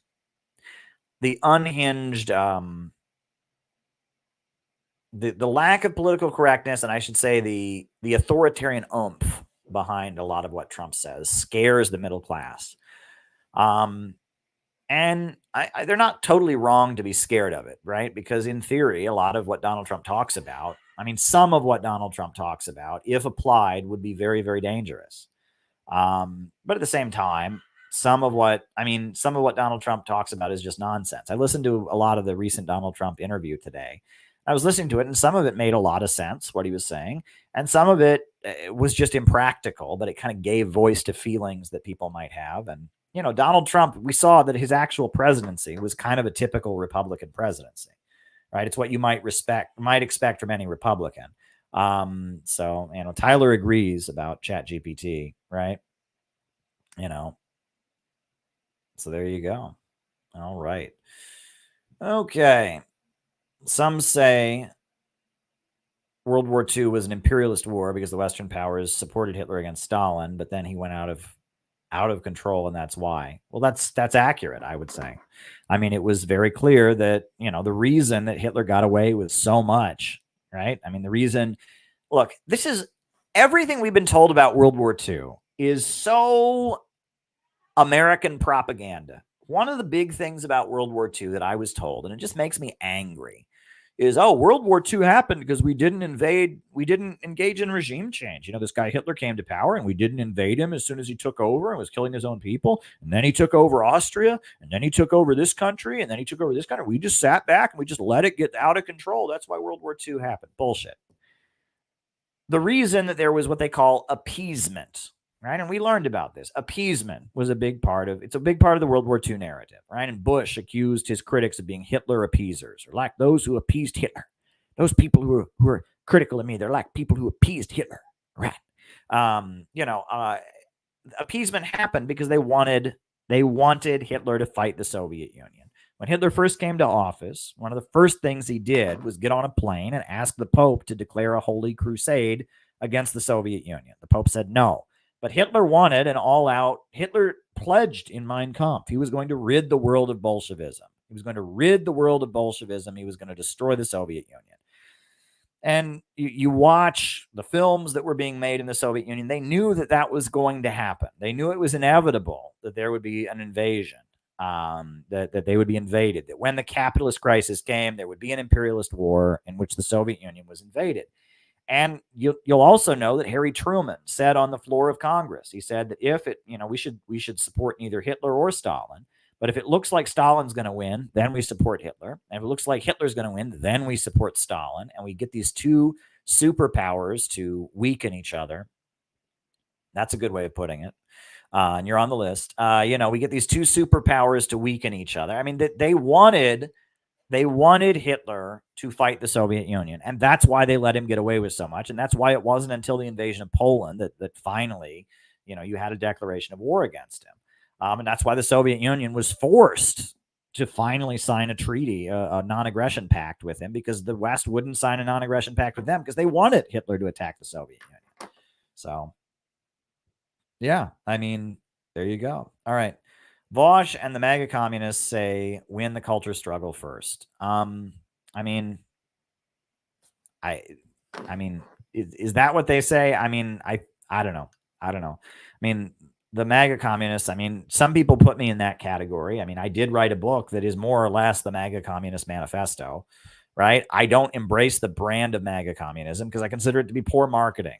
MAGA hate communism. Communists hate MAGA. So if you call yourself a MAGA communist, you're just alienating two groups of people. It's not strategic. But the idea of engaging with people in the MAGA camp about communism and recognizing that it's many of the people that are now attracted to MAGA that are the kind of people that need to be attracted to communism, and it's not the middle class urban left, that the cancel culture urban left. That's what I'm about. So does that make me a MAGA communist? I don't know. But I'll tell you, I don't know. I don't want to say more about it because that's the problem with these streams. I talk about this and then people act like fools. So I don't know. And then as far as Vosh is concerned, Vosh is just defending the status quo. He's just a defender of the status quo from the right wing. And he then thinks that eventually they're going to have worker co-ops. There's nothing that Vosh believes that is in any way a threat to the American power structure at all. He supports U.S. foreign policy. He doesn't call for even an expanded welfare state. His understanding of socialism is that you have worker co-ops. And many of the people, including Ben Shapiro, have said, if you want to start a worker co-op, go ahead. You're allowed under U.S. law. So there's nothing that the Vosh crowd believe that is in any way a challenge to the American status quo. They are simply trans rights activists, basically. They are a group of internet trans rights activists who hate Republicans, right? MAGA communism, not strategic. And a lot of the channels that are associated with it have gotten ridiculously bullying oriented and misogynist and, toxically masculine, in ways that are not helpful. But I mean, the concept of MAGA communism, what does it really mean? Right. I mean, vaguely, if you mean it to be vaguely that we understand the kind of people that are becoming MAGA are the people that are anti-establishment. Okay. There you go. All righty. The revolution will not be live streamed. I agree. I agree that the revolution will not be live streamed. That's a reference to Gil Scott-Heron. The revolution will not be televised, which became the title of a great documentary about the 2002 coup attempted against Hugo Chavez, which was very good. Government shutdown. It's the stupidest thing. Stupid. It's stupid. Part of me likes anything that goes against Biden, but this is stupid. The first government shutdowns, they happened in the 90s. And it was under, what's his name? Newt Gingrich, Contract for America. And it was just a mechanism of demanding austerity, cuts in social spending, right? We're going to demand this many cuts in social spending. If we don't get it, we're going to cut off the money and then the government will shut down. Every time they have a government shutdown in the United States, the Chinese press domestically plays it up like crazy because they think that's insane, right? Because in China, if the government shut down, the country would go into chaos, right? The Chinese state runs the economy. And the government shutdown in the United States is not really a government shutdown, right? It's a shutdown on people's food stamps. It's a shutdown on people's unemployment payments. It's a shutdown on the jobs of government employees. But the essential services continue. And it's a loophole in American law that allows austerity games to be played. That's all it is. It is a loophole in American law that allows the government to play austerity games. And as much as I'm not in favor of Biden, shutting down the government is stupid. It's going to hurt a lot of people. Anyone who gets any kind of government assistance, anyone who's a government employee, not going to help them.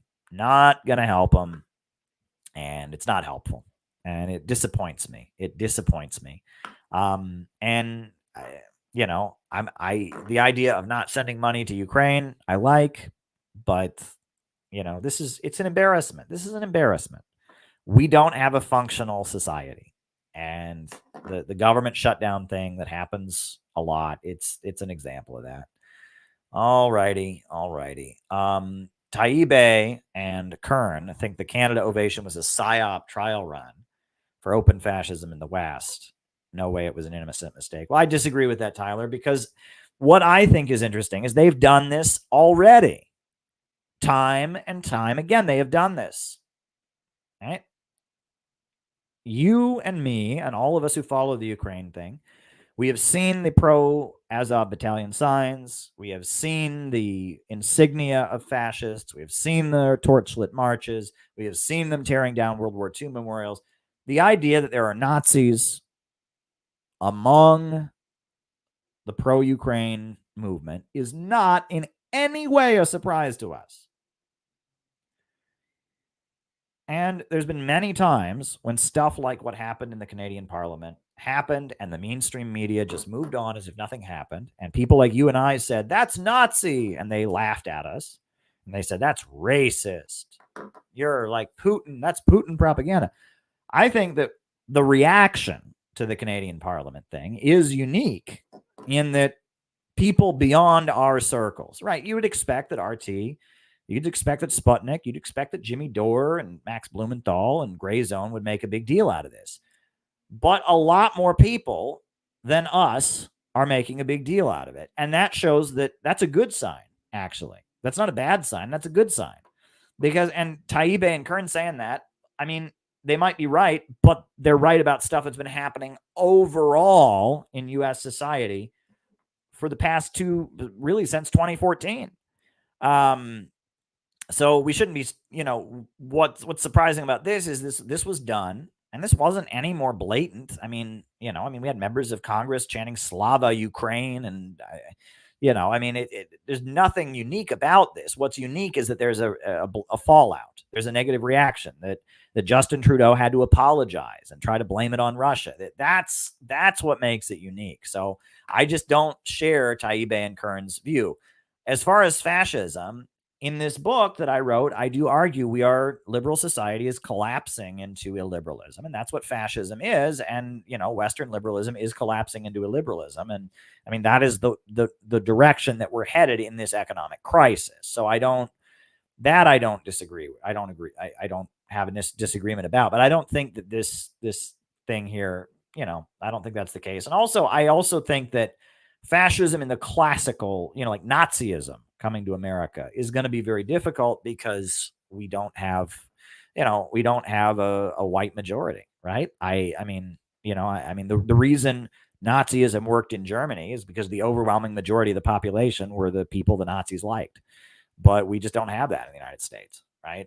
So I believe we're going to collapse into fascism, but it won't be a Nazi form of fascism because the Nazis don't like the bulk of the U.S. population. The bulk of people in the United States are, not white, are, gay, you can't have classical fascism in America.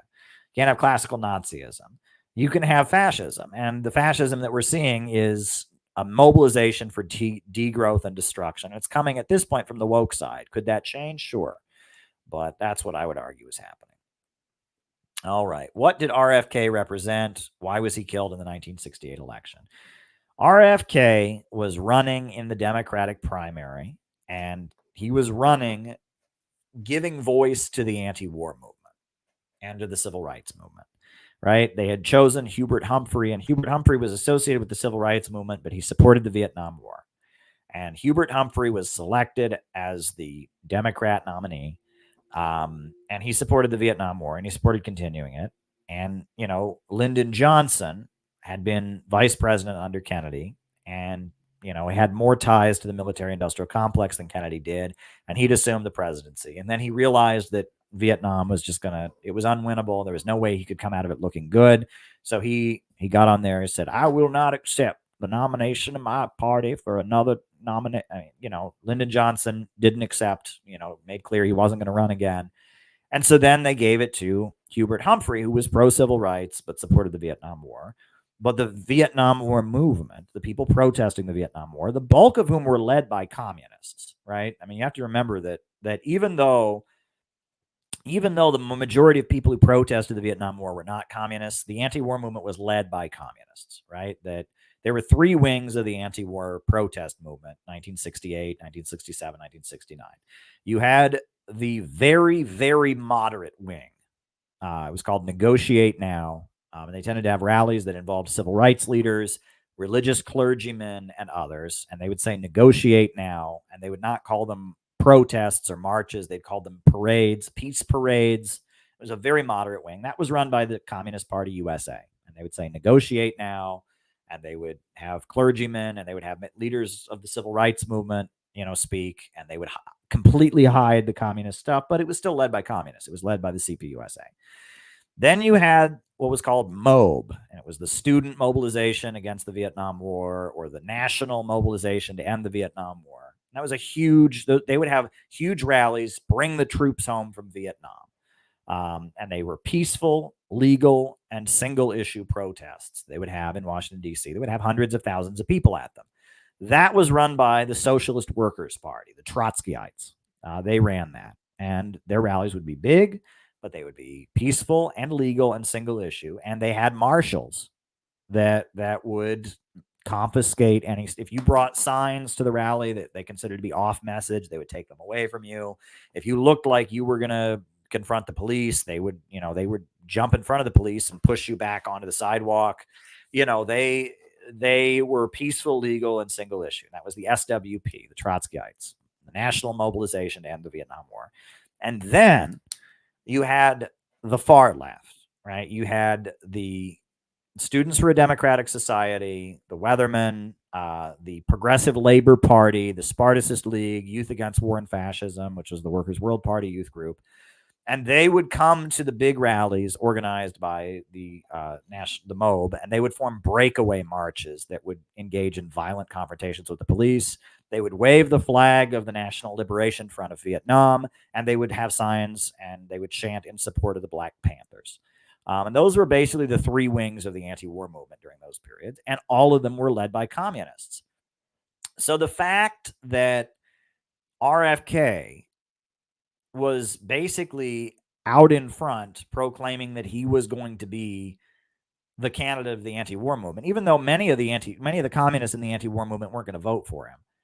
And he had with him the Kennedy name and the nostalgia for the Kennedy years. It was a threat to the military-industrial complex, and it was a threat to the American power structure, right? The idea was that if he was able to kind of mobilize and get the country into a passion as they had been over Kennedy, that would create too much of an opening for the communist-led anti-war movement. And so, I mean, that's what I argue was happening, that even though RFK was not a communist, that the anti-war movement was communist, and that RFK had the Kennedy name and was charismatic enough that his movement would have opened the door to some kind of revolution or some kind of serious undermining of U.S. foreign policy, serious undermining of American capitalism, serious expansion of communist organizations and their power. And also the bulk of the ruling class was pivoting towards supporting Nixon, right? Because even though a big section of the ruling class, the Eastern establishment, had supported the anti-Vietnam War movement and the Congress for Cultural Freedom and all of that, by 1968, things were out of control. The Black Panthers were rising in their influence. The anti-war movement was much more militant and was much more openly communist. And there was a fear that Nixon came into office as the candidate of the military-industrial complex and the FBI, who was saying, I'm going to bring the hammer down and stop this. And at that point, even like the Rockefellers, who didn't completely trust Nixon, that people started pivoting into the Nixon camp because they were afraid that some kind of actual revolution could come out of this.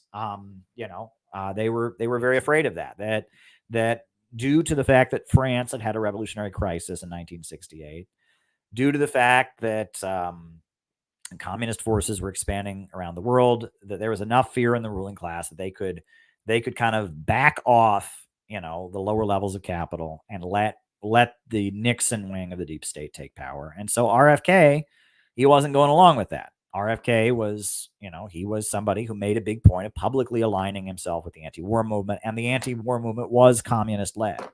And they said, that wasn't where the ruling class was going. During 1964, right? Just 4 years prior to that, 1964, if you watch the campaign ads from 1964, it becomes very clear that the bulk of the ruling class was moving in a Cold War liberal direction. You can watch a couple of those ads if you want. I think I've showed them on these streams before, but it's worth revisiting. 1964, right? The two candidates were Lyndon Johnson and Barry Goldwater, right? Barry Goldwater was a far right extremist. He was like a John Birch Society guy. And the bulk of the ruling class decided this guy's not trustworthy. We need to negotiate with the Soviets. We need to kind of open up, and, that McCarthyism has gotten out of control, and that there was a feeling that this guy, Barry Goldwater, he represented a dangerous wing of the lower levels of capital that was going to work against the interests of American imperialism, and he had to be stopped. And so they ran a number of ads on television, and the tone, it was kind of like with Trump, where Barry Goldwater was portrayed as this dangerous authoritarian who had to be removed. This is the infamous Daisy ad. I don't know if you've seen it. This is the infamous Daisy ad from the 1964 election.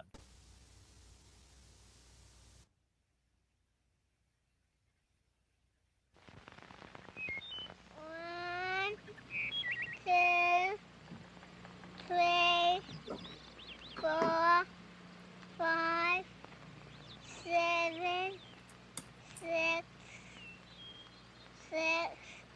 8,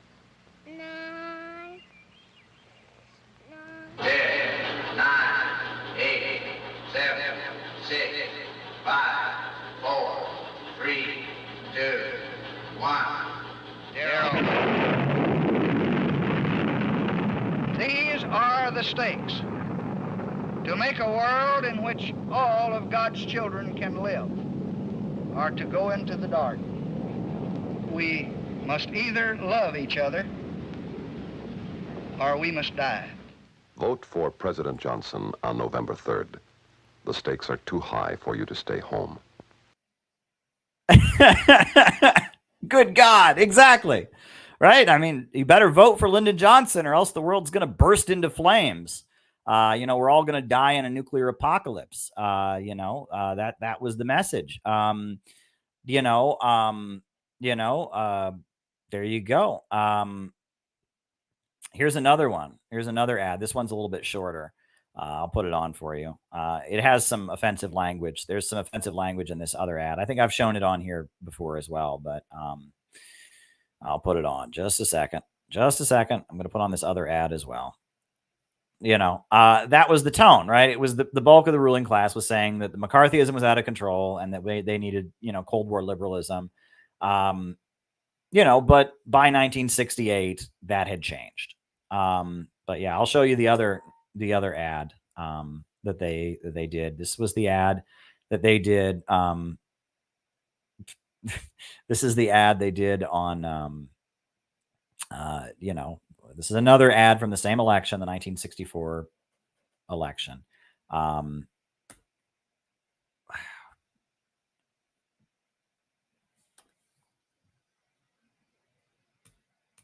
right. Oh, here we go.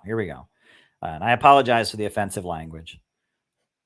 Majority of the people in Alabama who hate niggerism, Catholicism, Judaism, and all the isms of the whole world. So said Robert Creel of the Alabama Ku Klux Klan. He also said, I like Barry Goldwater. He needs our help. vote for President Johnson on November 3rd. There you go. They basically, Barry Goldwater, the Republican, was a Klansman. It was like the ruling class kind of felt that way. But by 1968, let's pull up a Nixon ad from 1968. Because Nixon, Nixon very much, the bulk of the ruling class was behind him.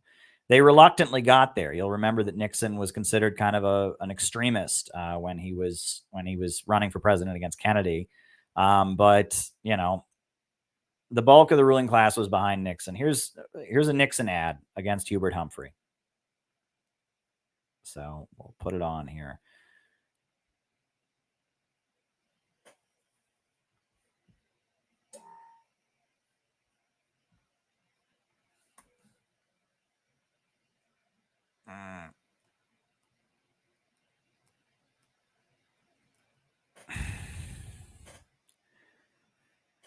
Oh boy, I think I put it in the wrong place. Hold on. All right, got to put it on the desktop. That's how these things work.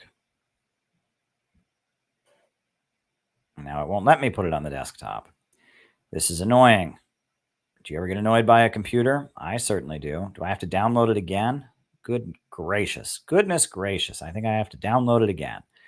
That's how these things work, right? At least I have a mechanism for showing ads. But yeah, we'll show you a Nixon ad, right? These ads are like Mr. Show sketch. Is it? Are they? Well, there you go. All right.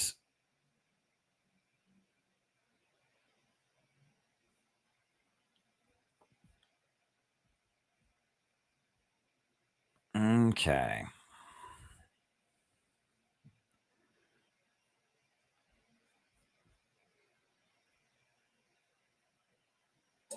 Okay. There we go. All right.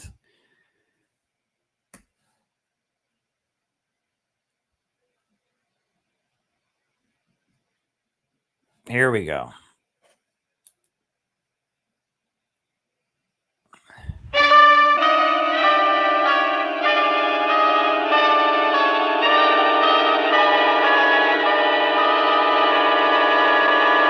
In recent years, crime in this country has grown 9 times as fast as population. At the current rate, the crimes of violence in America will double by 1972. We cannot accept that kind of future for America. We owe it to the decent and law-abiding citizens of America to take the offensive against the criminal forces that threaten their peace and their security, and to rebuild respect for law across this country. I pledge to you, the wave of crime is not going to be the wave of the future in America.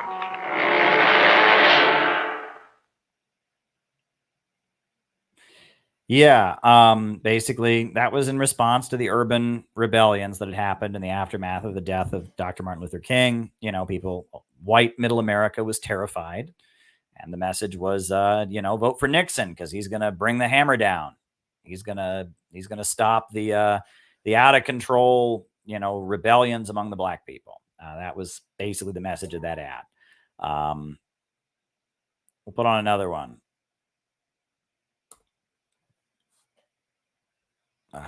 Here we go.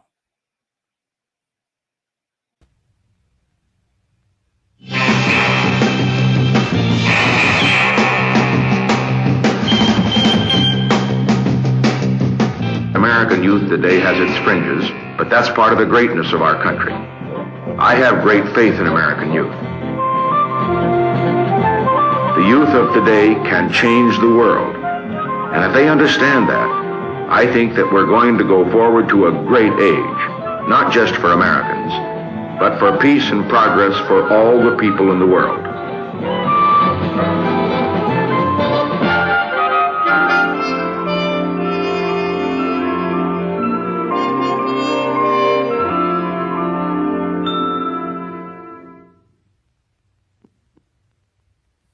There you go. He likes young people. He likes young people. Let me see. Are there any other Nixon ads that are worth showing? But yeah, I mean, the bulk of the ruling class was so threatened by the society-wide crisis of 1968 that they transitioned to supporting Nixon. And then Nixon brought the hammer down, but then they removed Nixon afterwards, right? And you remember they had the Watergate scandal, which was, they brought him down because he was gaining too much power. He was a Bonapartist. There, we'll put on another Nixon ad. Right? Just because.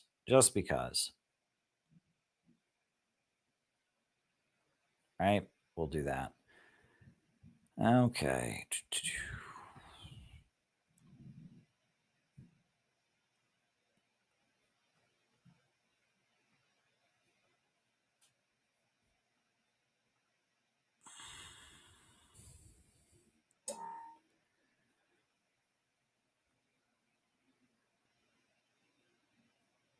Oh, I'll go check Mariah. Hold on. After I show this Nixon ad, then I'll address Mariah's next question.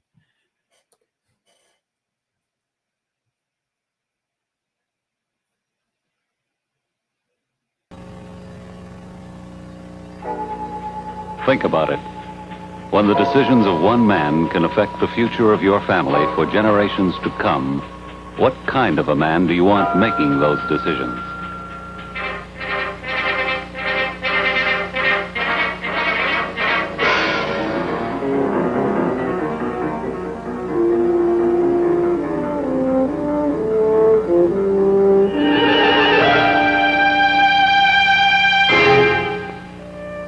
Think about it. Who is the one man who has the experience and the qualifications to lead America in these troubled, dangerous times? Nixon's the one.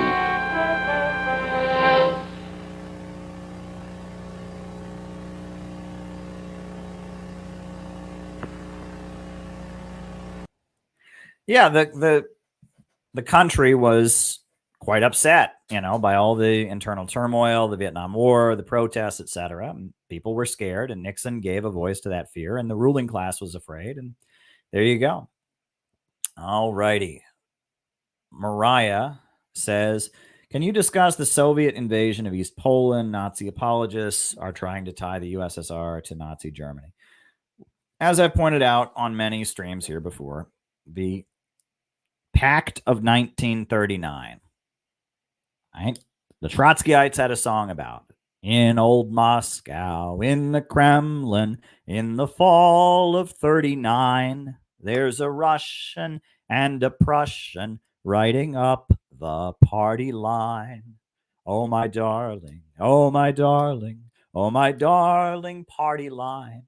No, I never will desert you, for I love this life of mine.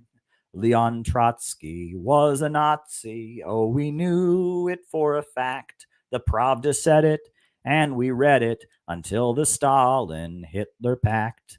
Now old Trotsky, once a Nazi, that was then the party line. But now the Nazis are hotsy-totsy, and Trotsky's setting British minds. Yeah, that was a Trot song making fun of the 1939 pact. The Molotov-Ribbentrop Pact of 1939, Soviet Union had gone around to all the Western capitalist countries and tried to get them to enter an anti-Nazi alliance. 1935, the world communist movement became oriented toward defeating fascism and putting every focus on defeating fascism. However, the Western capitalist countries wouldn't go along with it. Communists sent their forces to Spain to fight against fascism and to defend Spain, while the rest of the world left Spain out to dry because they were afraid that if the fascists were defeated, the communists would control Spain.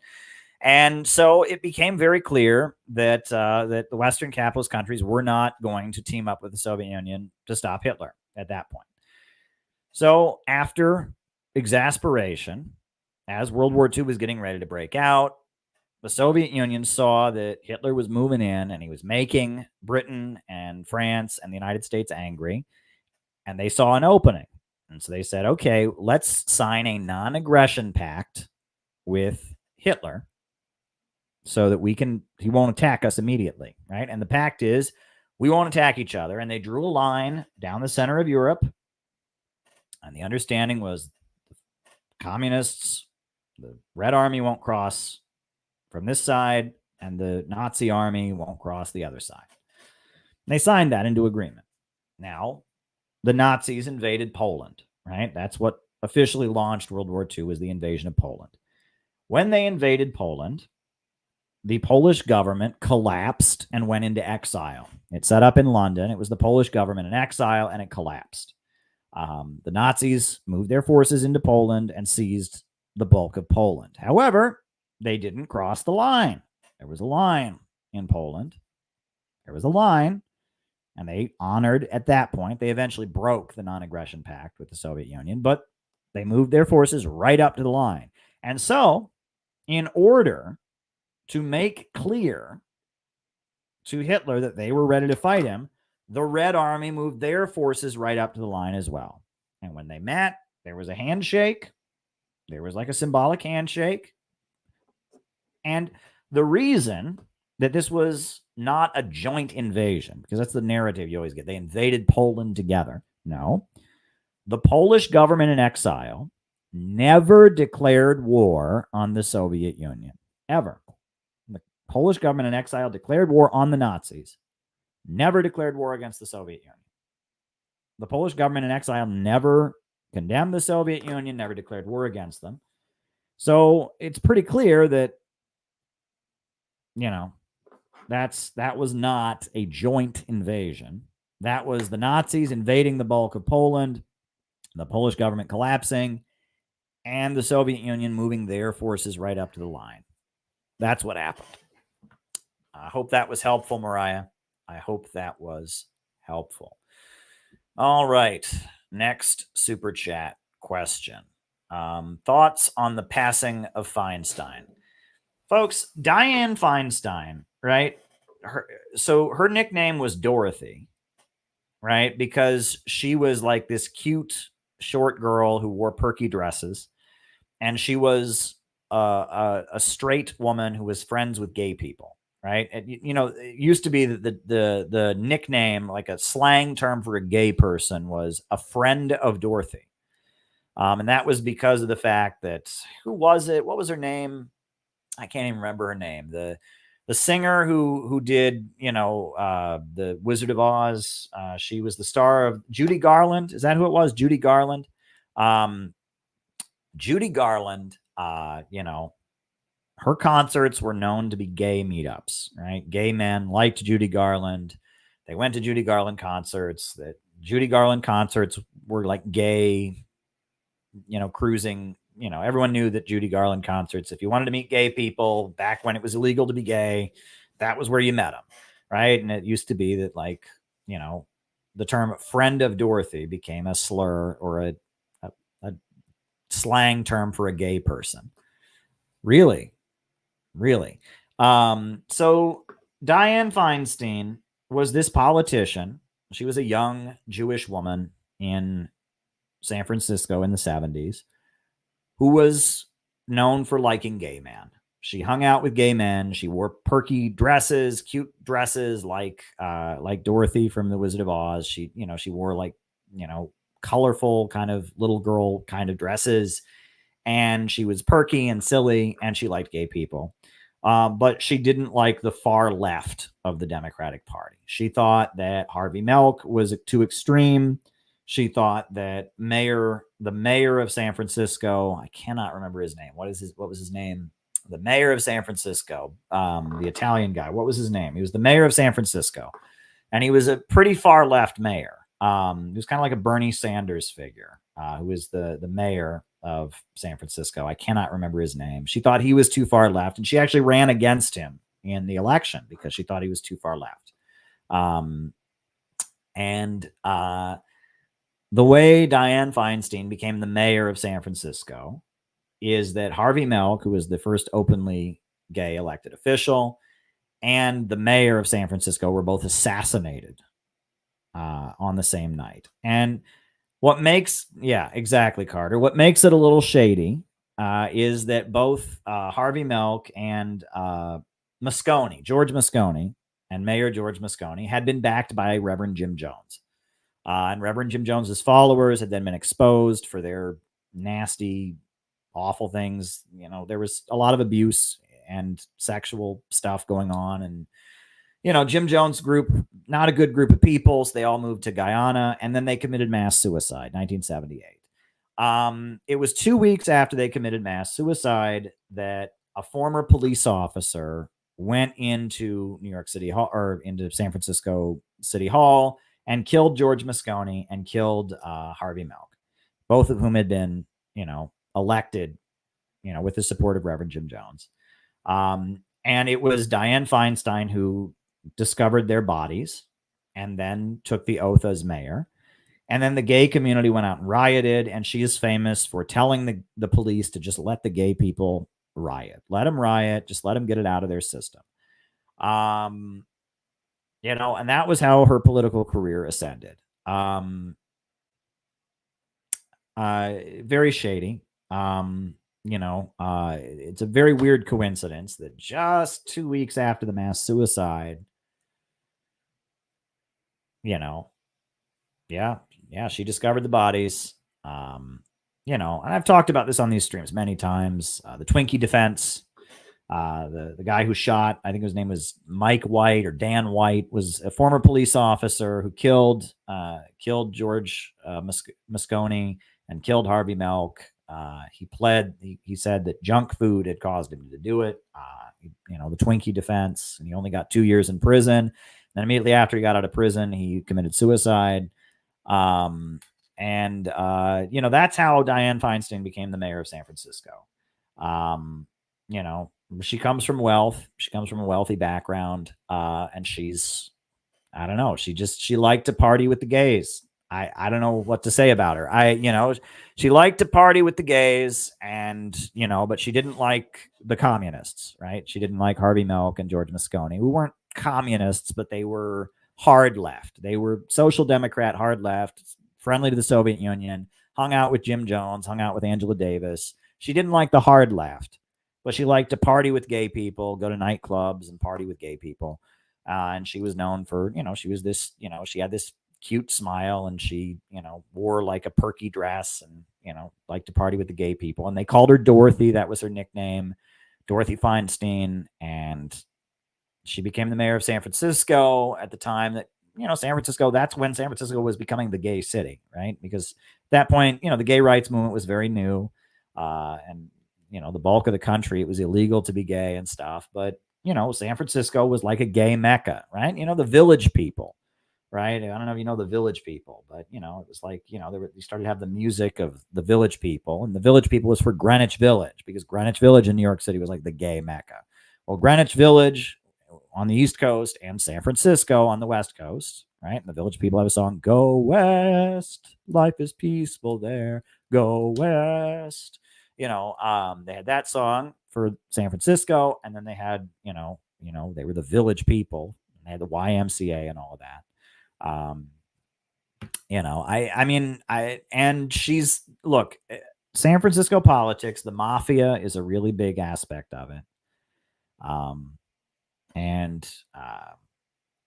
Nancy Pelosi, the Pelosi family, and, Kamala Harris and Willie Brown, and, the urban political machines are notoriously corrupt. And San Francisco is an urban political machine, and there's a lot of organized crime, and there's a lot of corruption, and there's also, though you have to remember, though, American intelligence is heavily involved in it. And that's what makes it tricky, right? San Francisco, Haight-Ashbury. I already talked about that, but I'll address it again. Haight-Ashbury and all of that. That's where the LSD experiments were all going on. The Stanford Research Institute, Northern California. That's where, what's her name was, the Aquarian conspiracy, Marilyn Ferguson, and, that there was a lot of intelligence activity going on in San Francisco mixed in with organized crime. And out of all of that, you got Diane Feinstein, and you got the current San Francisco Democratic Party. Now, what's interesting is that San Francisco, there was also, it appears, there was, at least in the, from like the mid 60s till the early 70s, there was some penetration of local politics by communist forces. Ramparts magazine was a magazine that was published in the Bay Area that was pro-communist. It was a pro-communist magazine, Ramparts. And it was, Bob Avakian wrote for it. David Horowitz, before he became a right-winger, wrote for it. They were promoting the Black Panthers, and they were everywhere. And the FBI believed that they were funded by either the Soviet Union or China. It was most likely China that funded Ramparts. We don't know. And back then, it was a lot harder to trace things, but somehow, right, they believed that China had funded Ramparts magazine, and the Black Panthers, and like there was a layer in San Francisco of pro-communist forces. And that it appears that, the CIA's Congress for Cultural Freedom program was also based there. And the California CIA, that's the liberal CIA, right? I don't know how much of this is true anymore, right? But historically speaking, the American intelligence, you have different wings of it.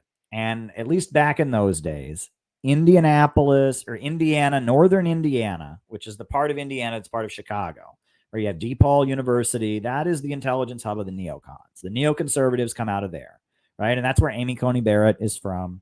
That's where Reverend Jack Hyles had the world's largest church, and Hammond Baptist Church, Hammond, Indiana.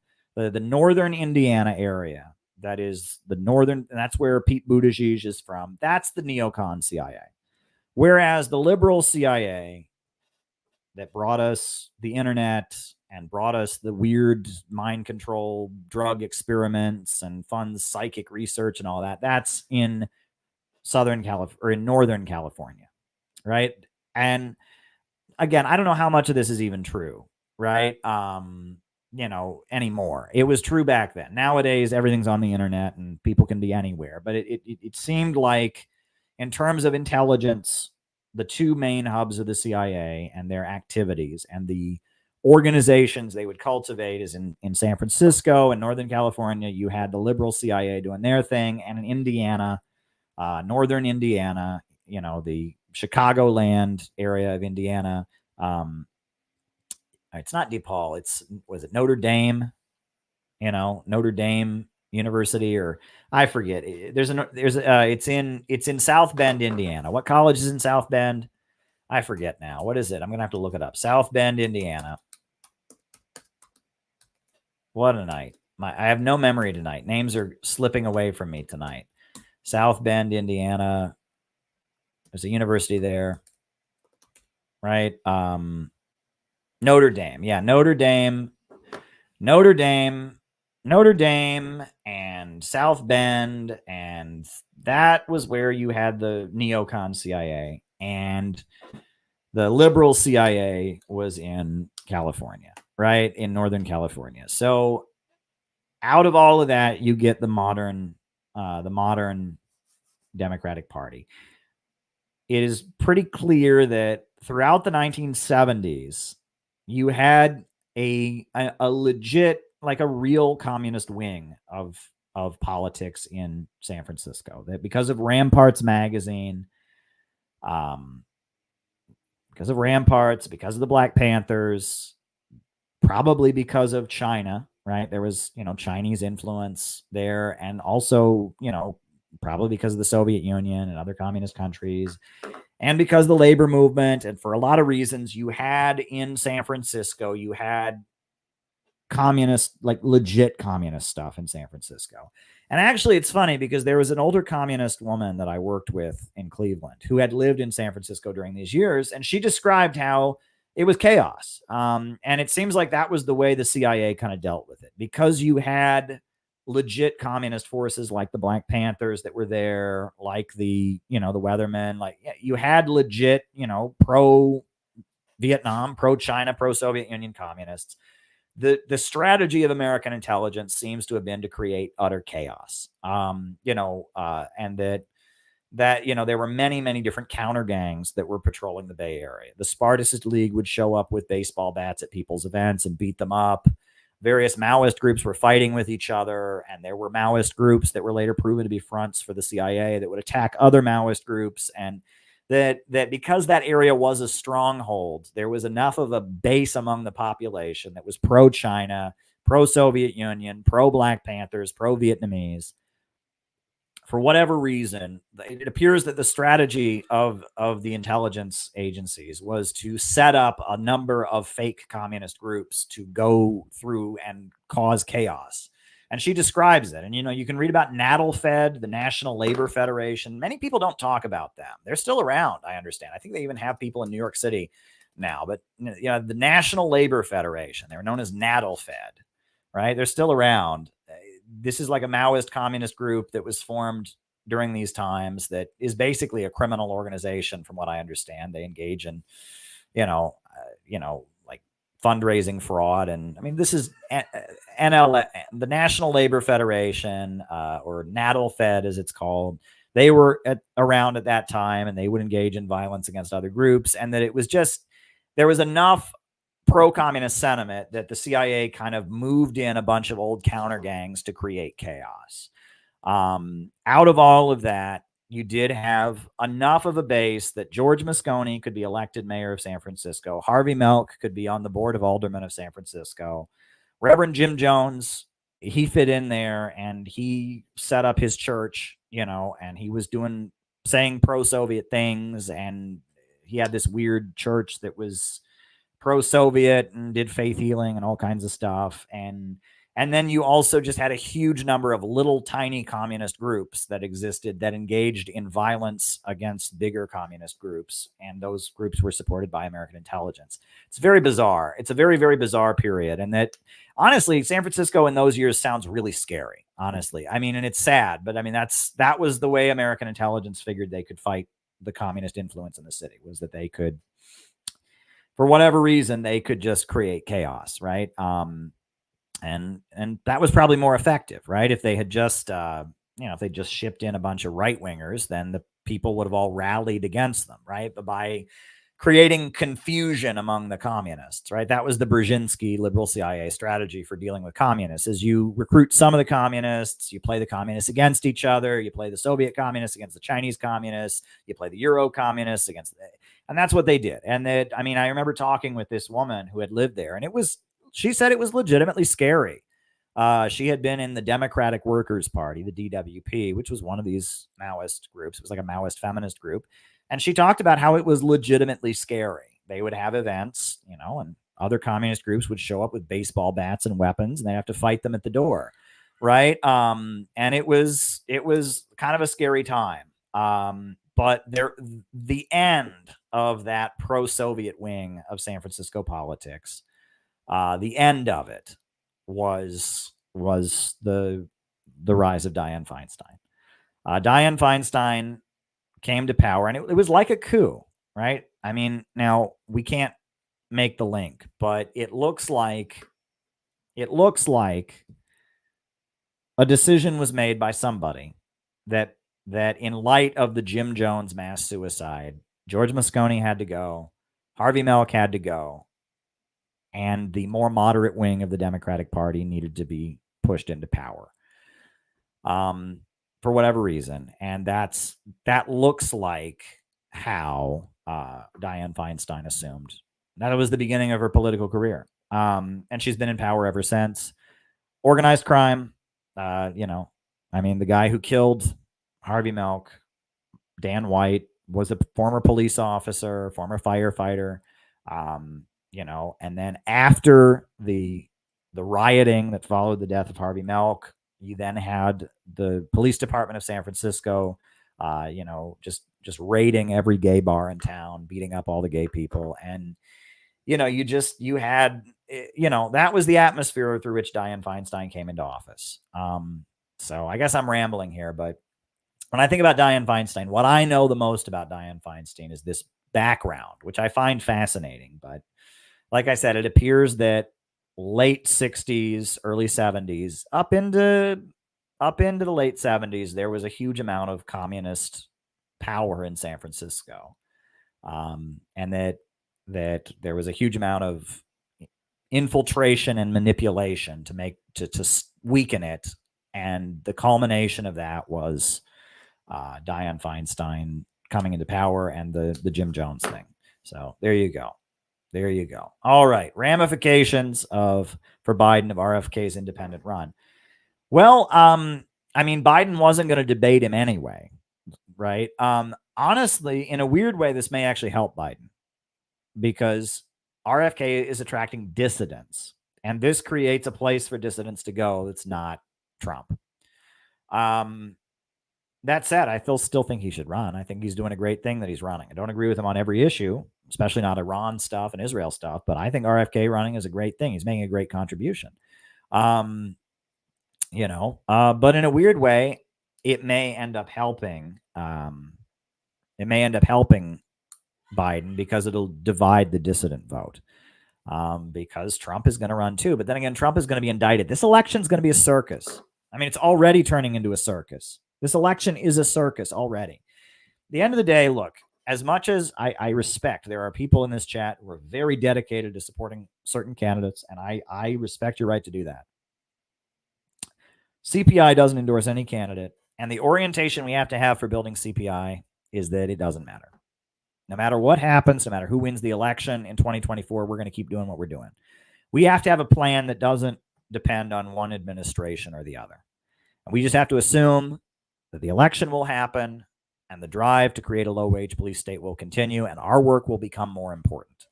We know that will be the outcome of the election, and that needs to be our approach, right? As far as what we do with CPI, it doesn't matter that much who wins the election, right? Now, obviously, our messaging is going to reflect who wins and what that person does, et cetera. But in terms of building our organization, our strategy is not going to dramatically change as a result of the election results. And we can't endorse any candidate. We can't campaign for them. And we're going to continue to function regardless of who wins and regardless of how the election goes.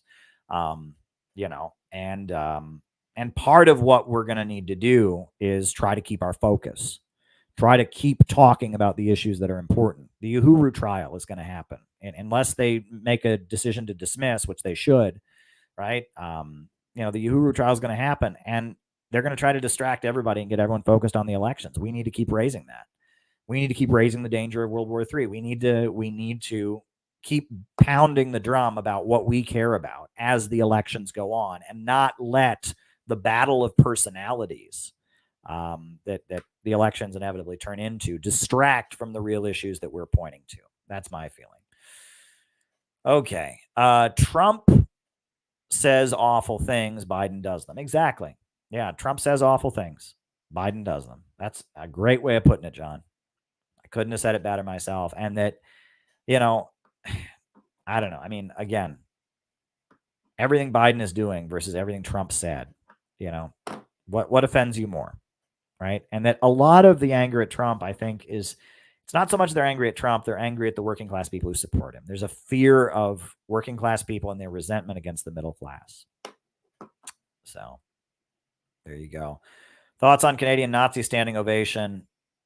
As I said before, that the fact that this has become a scandal indicates that things are starting to change, because they've been doing stuff like this all along, but no one's noticed except us dissidents. But now this has become a scandal. And that shows that people, to some degree or other, one section of the establishment is more opposed to funding Ukraine than they were before. That's what it shows. That's what I'm taking from it, because, there you go. Ross Perot, 92 reform. What did he represent? That was lower levels of capital that were angry with deindustrialization, angry with neoliberalism, and didn't fit in the Republican Party. The Reform Party is largely a paleo-conservative entity. Now, there are other elements that were involved. There was a communist group that was heavily involved in the Reform Party. They're called the followers of Fred Newman, the New Alliance Party. They were heavily involved. There was a communist group that kind of entered an alliance with them strategically. The New Alliance Party, or the Independent Workers Party, followers of Fred Newman. They're like Marxist Freudians. And I believe the running mate of Pat Buchanan in one of the elections was I can't remember her name, but she's one of the Newmanites. I can't remember her name now. It escapes me. There was some communists that were in there. It was an anti-establishment coalition, right? It was an anti-establishment coalition, but the bulk of it were paleo-conservatives. You had the ranchers. This is interesting to me. We talk about the Bundy Ranch and all of that. There's always been a layer of like people out west in Idaho and Utah and Colorado and states like that, that are at odds with the government, and that they tend to be John Birch Society, paleo-conservative, Ron Paul kind of people. And that in the 90s, the Republican Party had no room for people like that. In the 90s, the Republican Party was very much the Bush Party. And so those people that wanted protective tariffs, that wanted, in some cases, they wanted to legalize drugs because they didn't think the war on drugs was working. They were conservatives, but they were paleo-conservatives. And so they were very much in favor of the Reform Party. And then there was a populist edge, right? They're against the trade deals. Lenora Fulani, that's her name. She's still alive, and she apparently has a lot of power in New York. I mean, they have the Castillo Center. They do an after-school program for kids from Brooklyn. Isolationism, the far right, what you call the far right, and libertarians, and Lenora Fulani and the Fred Newman followers. And there was something called the Natural Law Party that was formed, that was followers of one of these gurus. It was one of these hippie gurus. What was the Natural Law Party? Who was that? That was followers of transcendental meditation. It was kind of a loose coalition of middle-class elements and lower levels of capital that weren't neocons and weren't with the Democrats.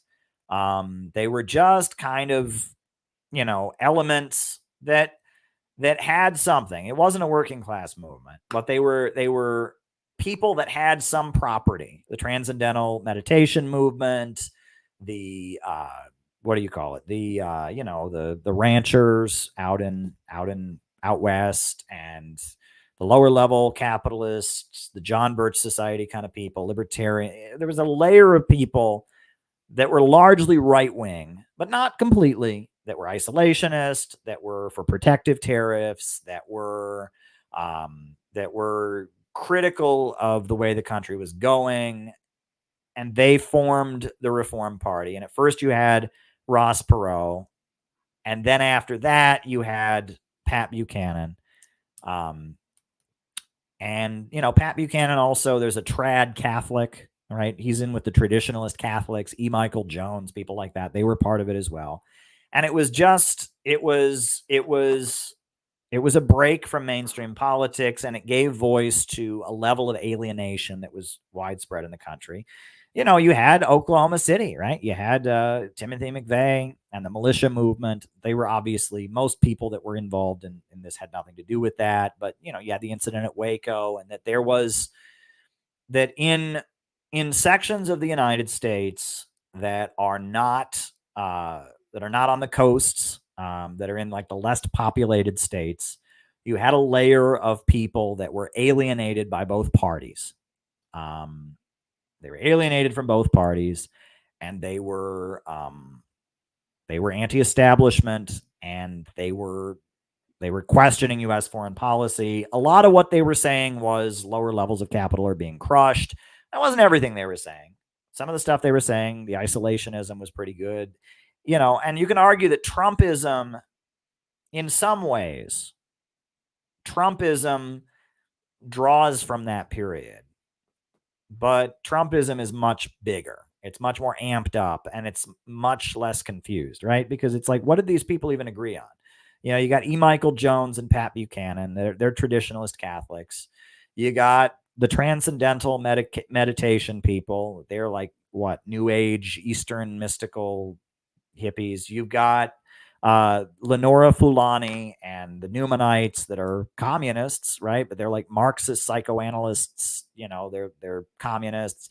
You've got and you've got a lot of these rancher guys. The farm crisis had happened. These rancher guys, like gun fanatics and rancher guys who were like, keep the government off of me from my cold dead hand. And you had this layer of people that were against the American government. Okay. And that layer, right? And I mean, you also had David Duke. David Duke really tried to embed himself in these circles. Obviously most people involved in this were not white supremacists, but the white supremacists made a big point of recruiting, from this stuff, the militia movement as well. But also, the Socialist Workers Party, some communist groups also tried to recruit from this, and some of them even had some success. I mean, there was kind of a bubble that emerged against the American establishment, and it wasn't the left. The left was in retreat because of the fall of the Soviet Union. The left was in retreat, and so you had this anti-establishment bubble that kind of emerged during the 90s, and then it kind of started to dissipate, and then the Iraq War protest movement got going, and that was the transition away from it. It was a thing that happened. I don't know what more to say about it. It was, you have to remember that with NAFTA, living standards in the USA were dropping. Go watch Roger and Me by Michael Moore. You had the LA riots, the LA rebellion that happened. You had the rise of the prison industrial complex.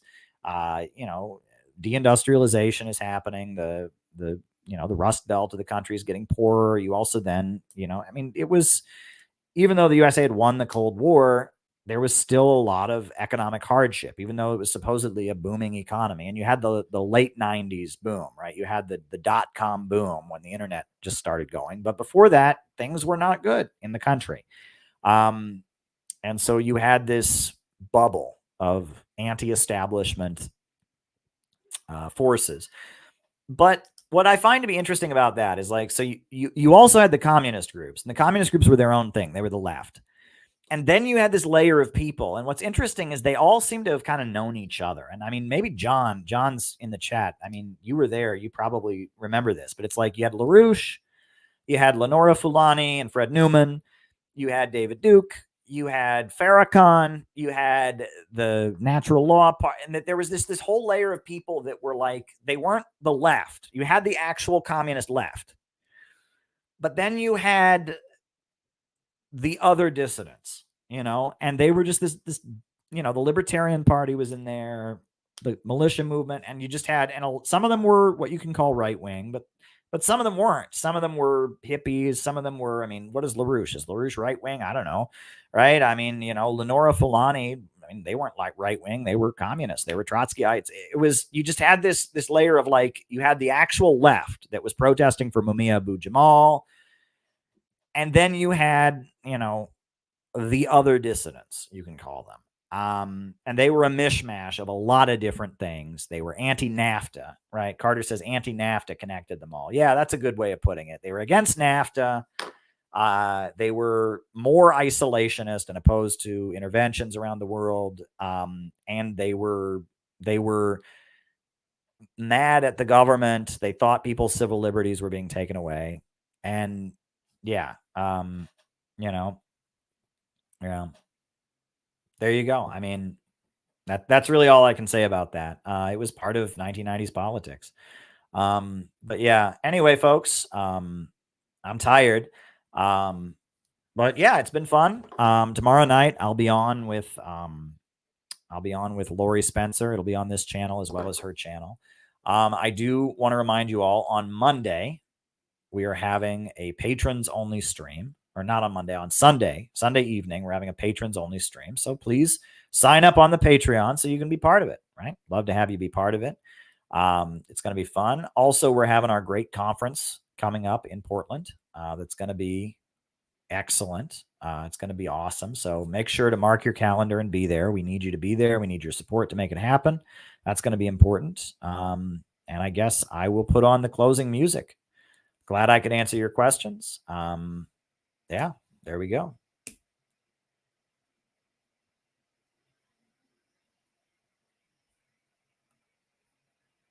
New upsurge in the struggle against U.S. imperialism is now emerging throughout the world. Ever since World War II, U.S. imperialism and its followers have been continuously launching wars of aggression. But the people of various countries have been continuously waging revolutionary wars to defeat their aggression. And while the danger of a new world war still exists, and the people of all countries must get prepared, revolution is the main trend in the world today.